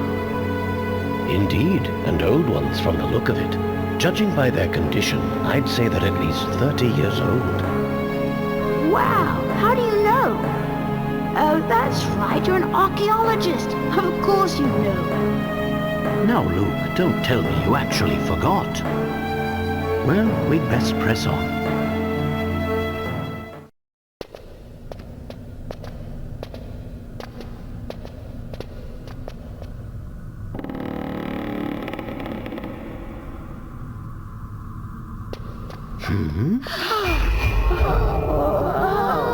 What on earth? Professor, what was that? Let's go. Oh. Oh my.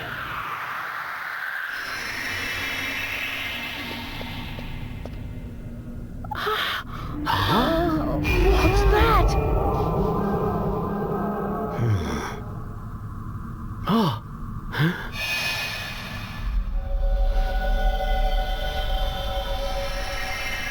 Just what is going on here? I don't know, but it's strange.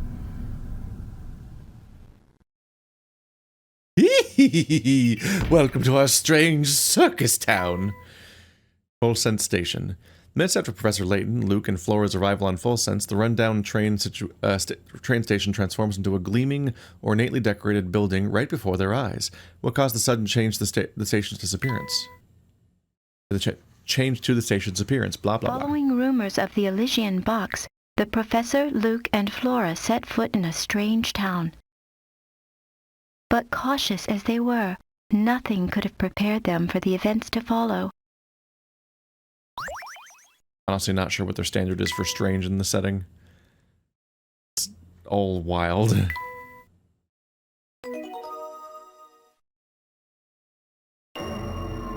Chapter 4. The Phantom Town of Folsense.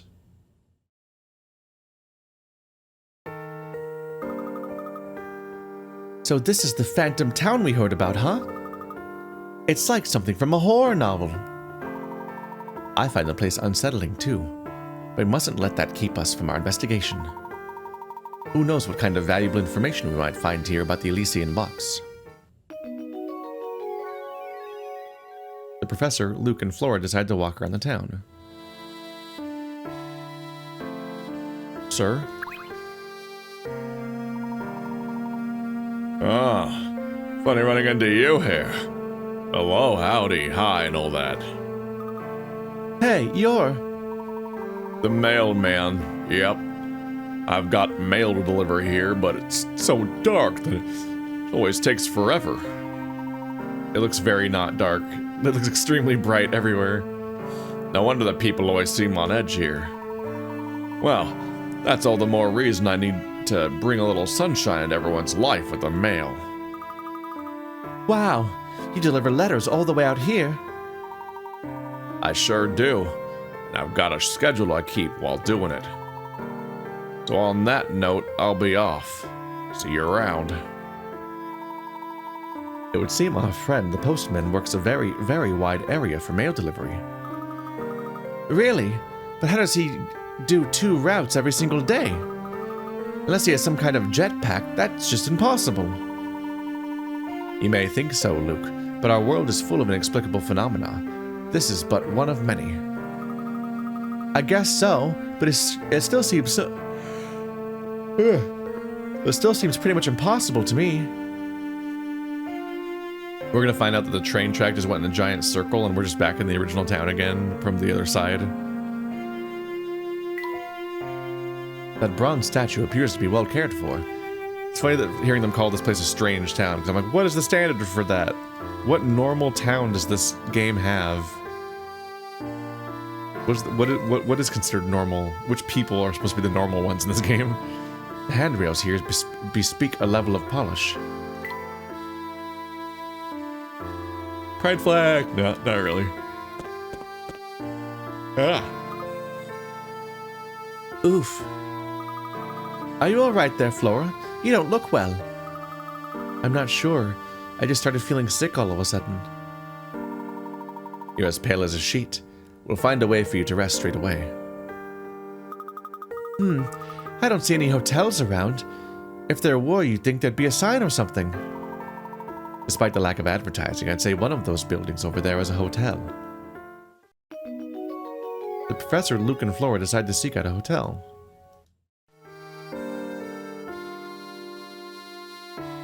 Is it that one? Where's the hotel?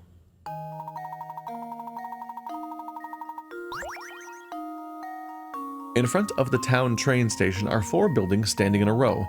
One of these 4 is supposedly the local hotel, though it lacks a sign. Even so, if you study the area carefully, you should be able to tell which of the buildings is the hotel. Can you figure out which of the 4 buildings is the hotel?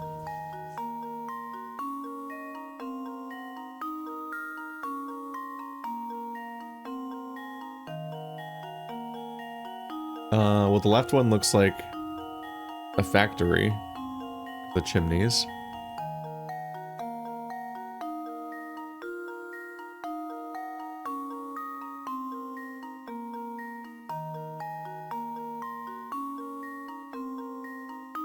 The third one has 2 doors separately, completely, which looks weird. Am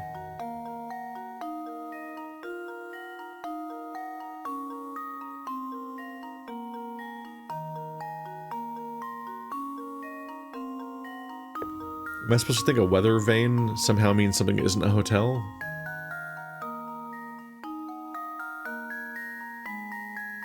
The one on the right seems to have several floors of identical windows, and it has like a lobby window, it looks like. There's a big double door, and then a big window above that seems to suggest a lobby. Just gonna guess D.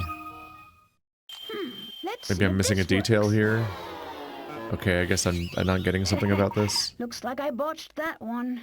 Study the area carefully. What area? I just see the fronts of the buildings.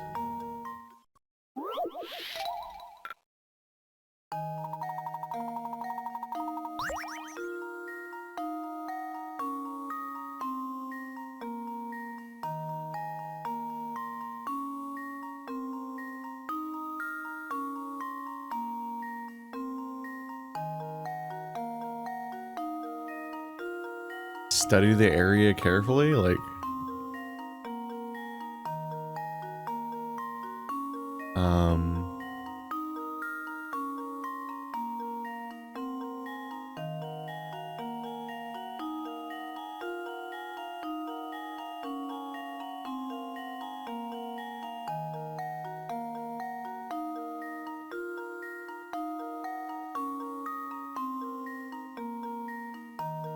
I don't see anything that stands out.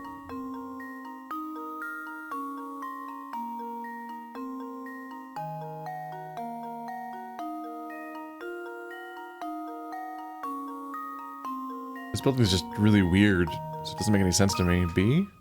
Here goes.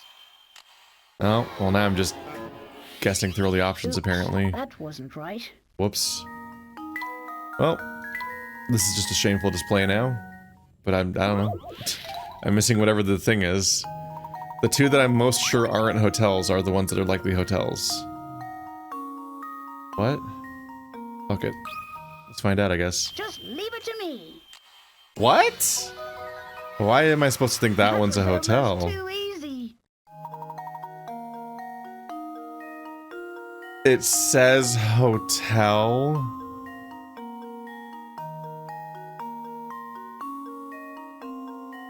It literally spells the word hotel. Huh. I was looking for a logical deduction, but I guess... I was in a different class of puzzle. I didn't see your game. How are you doing, Flora? Any better? A little bit. I think with little rest, I'll be back to my old self. Flora, Luke and I are going back out to learn more about the town. Why don't you stay here for a while and rest up? We already forget you're here most of the time anyway, so... Yes, take it easy for a while, Flora. We'll be back before long. Thanks, Luke, but be careful out there. You too, Professor. Do you think Flora's going to be alright? I wouldn't fret too much, Luke. She may just be exhausted from our long journey. I think our best course of action now is to gather what information we can and hurry back to the hotel. After all, a gentleman never keeps a lady waiting. Laura's left the group. Bye-bye. I guess I got more tea for the tea mixing game?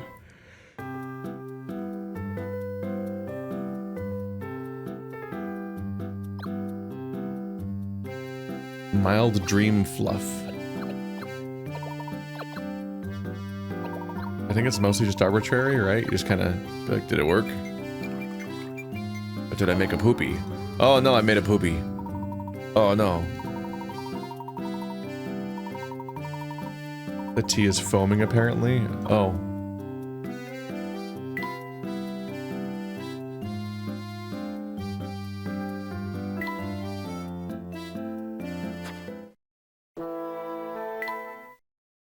Hamster. When the hamster makes contact with this tiny light bulb, it flashes, causing your hamster friend to dash in the direction he's facing until he runs into something.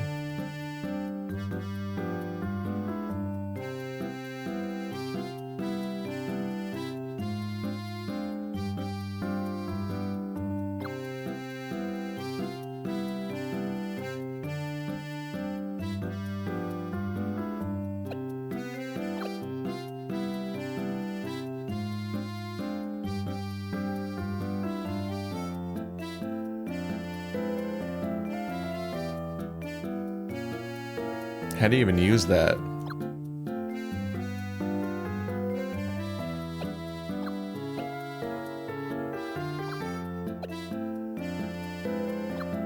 Like this? You lure him in with the stump, but then he gets flashed, so he runs all the way to the house? No, because he turns to face the light.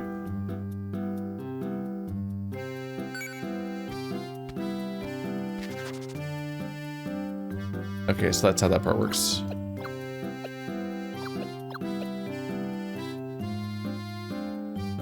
One, two, three. 1, 2, 3. 1, 2, 3.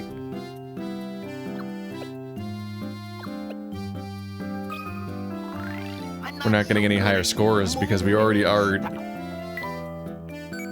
Oh no, it is distance. Right, our goal is distance. So this is an opportunity to go further.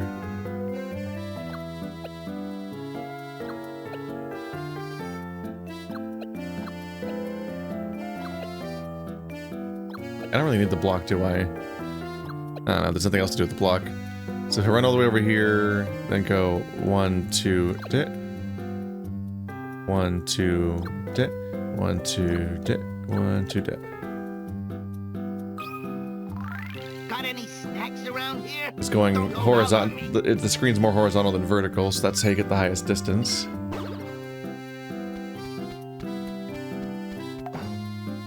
And then he runs into a wall. And is sad.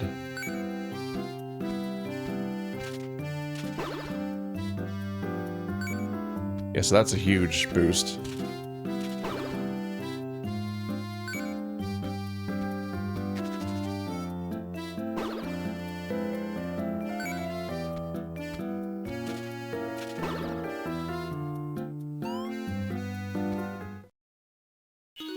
I think I'm getting the hang of this walking thing. Well, there we go. I'm level infinity with my giant big brain.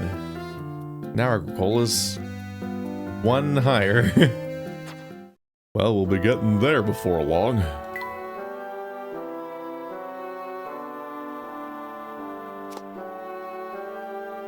Might as well get caught up on these, even though the recaps. I finally spoke with Mr. Anderson at the site of the livestock competition. It seems his mother-in-law has searched for the Elysian box before her passing.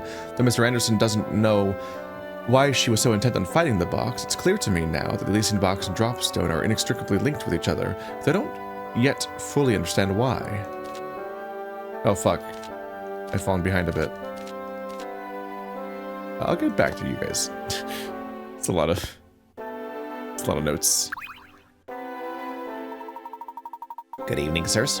I hope the young lady traveling with you feels better soon. Give me a puzzle.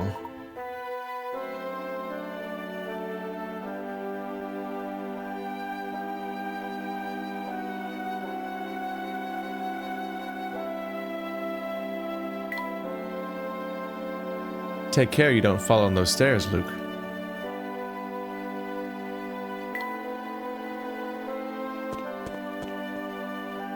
Oh, this goes back to our room. I'll be here resting. You two be careful out there. We will, Flora. Do feel better soon. This is nowhere near as cushy as the one on the train. Napkin puzzle? Oh, Rose. Roses are like living gems. And they smell so nice. While we're on the subject of flowers, Luke, why don't you give this puzzle a shot?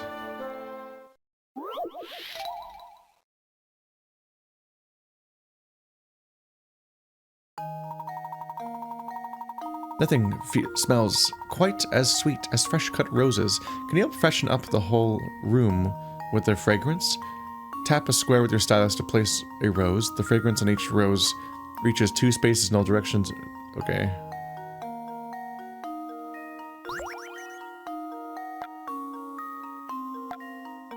Time for some of those iterative puzzles, it turns out.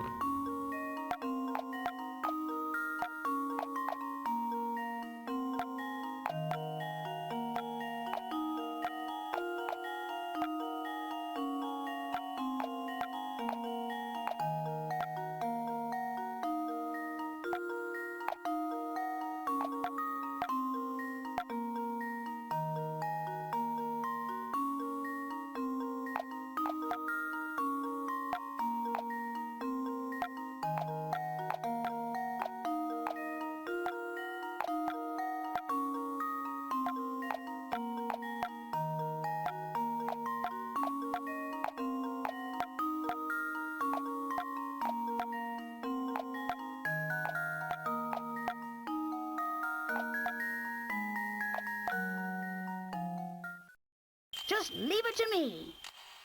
Da da da da da da da da. Layton's apprentice strikes again.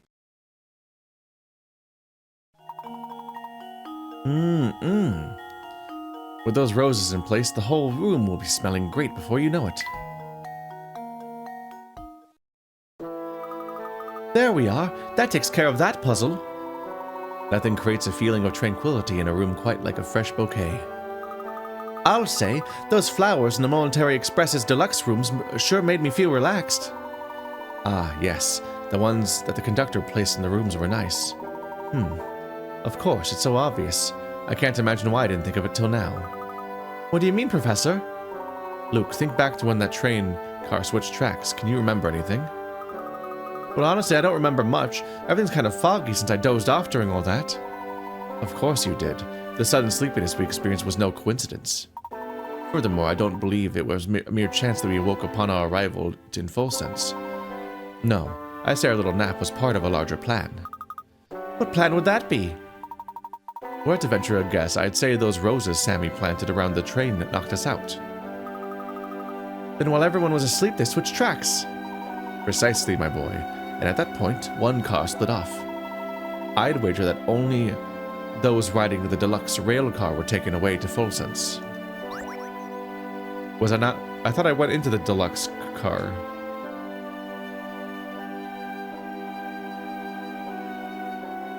Oh, right, we're in the car that switched, aren't we? But we did successfully go there, got it. But we got there by accident, essentially? Because we didn't understand the mechanisms of what was happening at all.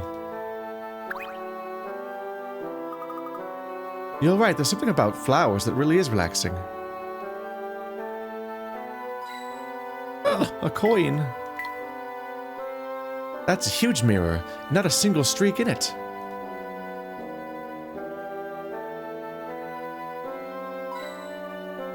Additional coin.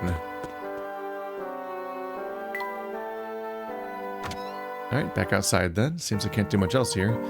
Everything I've seen leads me to believe that Dr. Schrader visited Folsense. The Elysian Box and the facts we need to solve the mystery of his death are close by, I'm sure of it. Do you think whoever stole the Elysian Box might be hiding here as well? It's still too early to tell, but I'll know more if we can figure out why Dr. Schrader ventured out here in the first place. For now, our best course of action is to search for anything connected to the Elysian Box. Let's get to it then. Lead the way, Professor. Now we know this was the, hotel. That's goofy. Extremely goofy.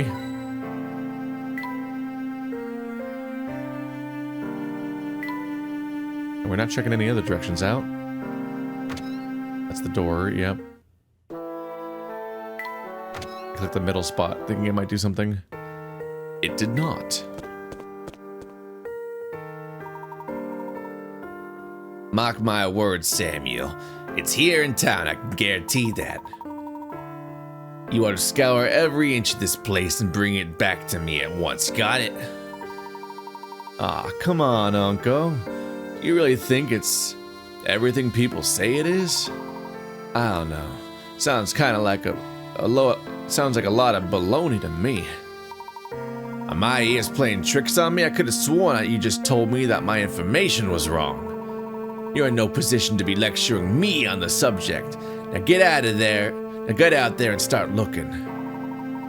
Okay. No need to blow a gasket. I'm going.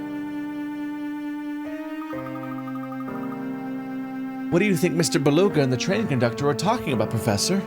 Could it be the thing the game is named after? It would appear that they too are on the hunt for something. Oh, look over here, Professor. What on earth could that be?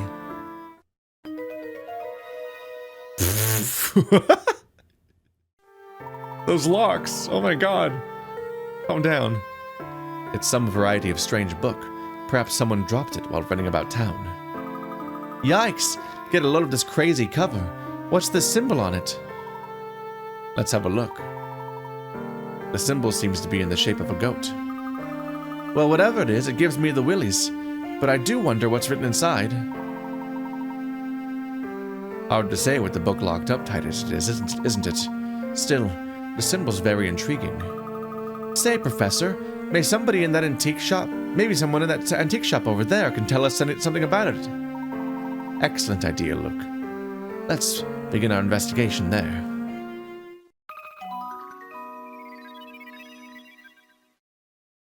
A new trunk option. There's so many trunk options. Beluga seems to be working Sammy like a dog, sending him all over the town in a frantic search for some unknown item. It's unclear what Beluga would set up a secret train connected to Folsense, but it's clear that this item is very important to him. What could it be?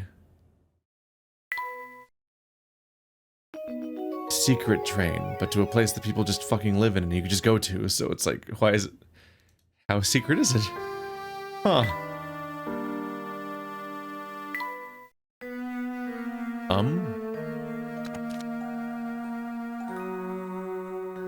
I met the most enchanting girl at the ball we held last night. These parties are usually a complete bore, but her presence changed all that.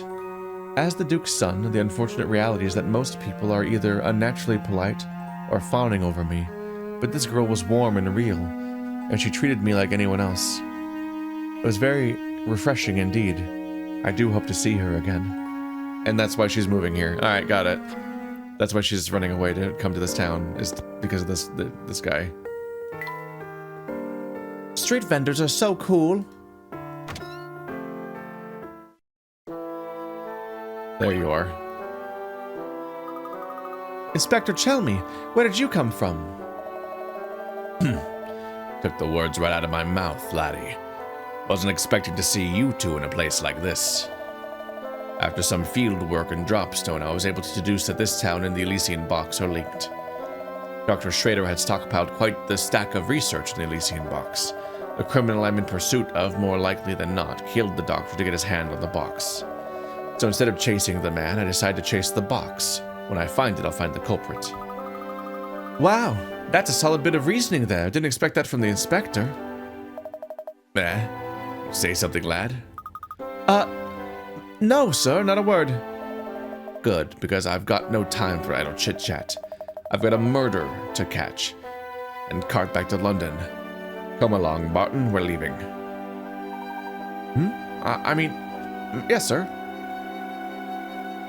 I'm also here. Good day. Are you out shopping for anything in particular? I apologize, but we're not here to shop today. However, I was wondering, have you ever heard of an antique called the Elysian Box? Oh dear. Here we go with that box again. You know, you're the third party to ask about it today.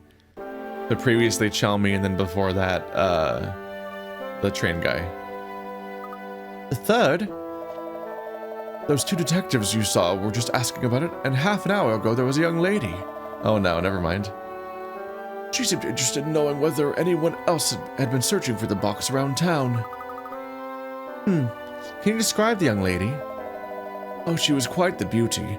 She wasn't a local, but she had a face that just seemed familiar.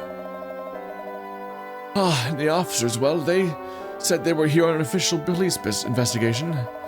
I'll tell you what I've told everyone else today. I wish I could help, but this box you're after is news to me.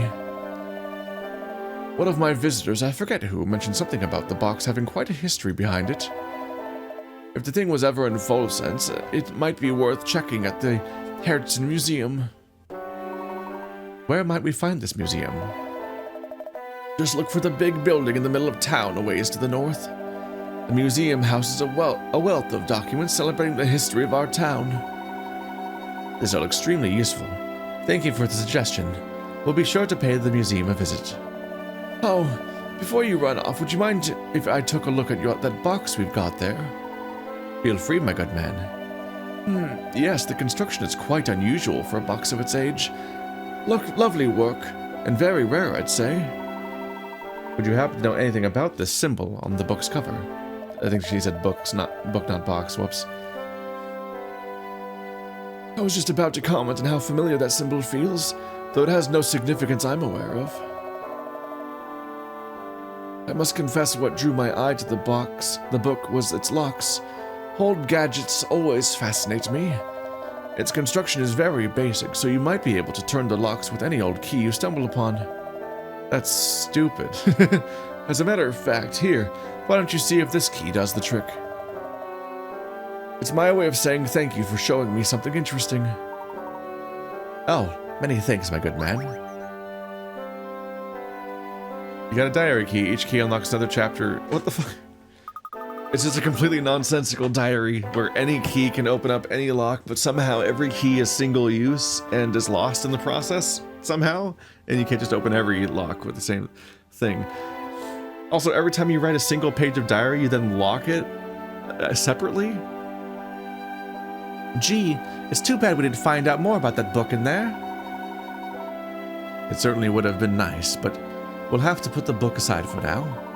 It's time to pay a visit to Herzen Museum. It's one of those moments of just like, there's just no sense fighting this. It's just, the game's just being nonsense at us.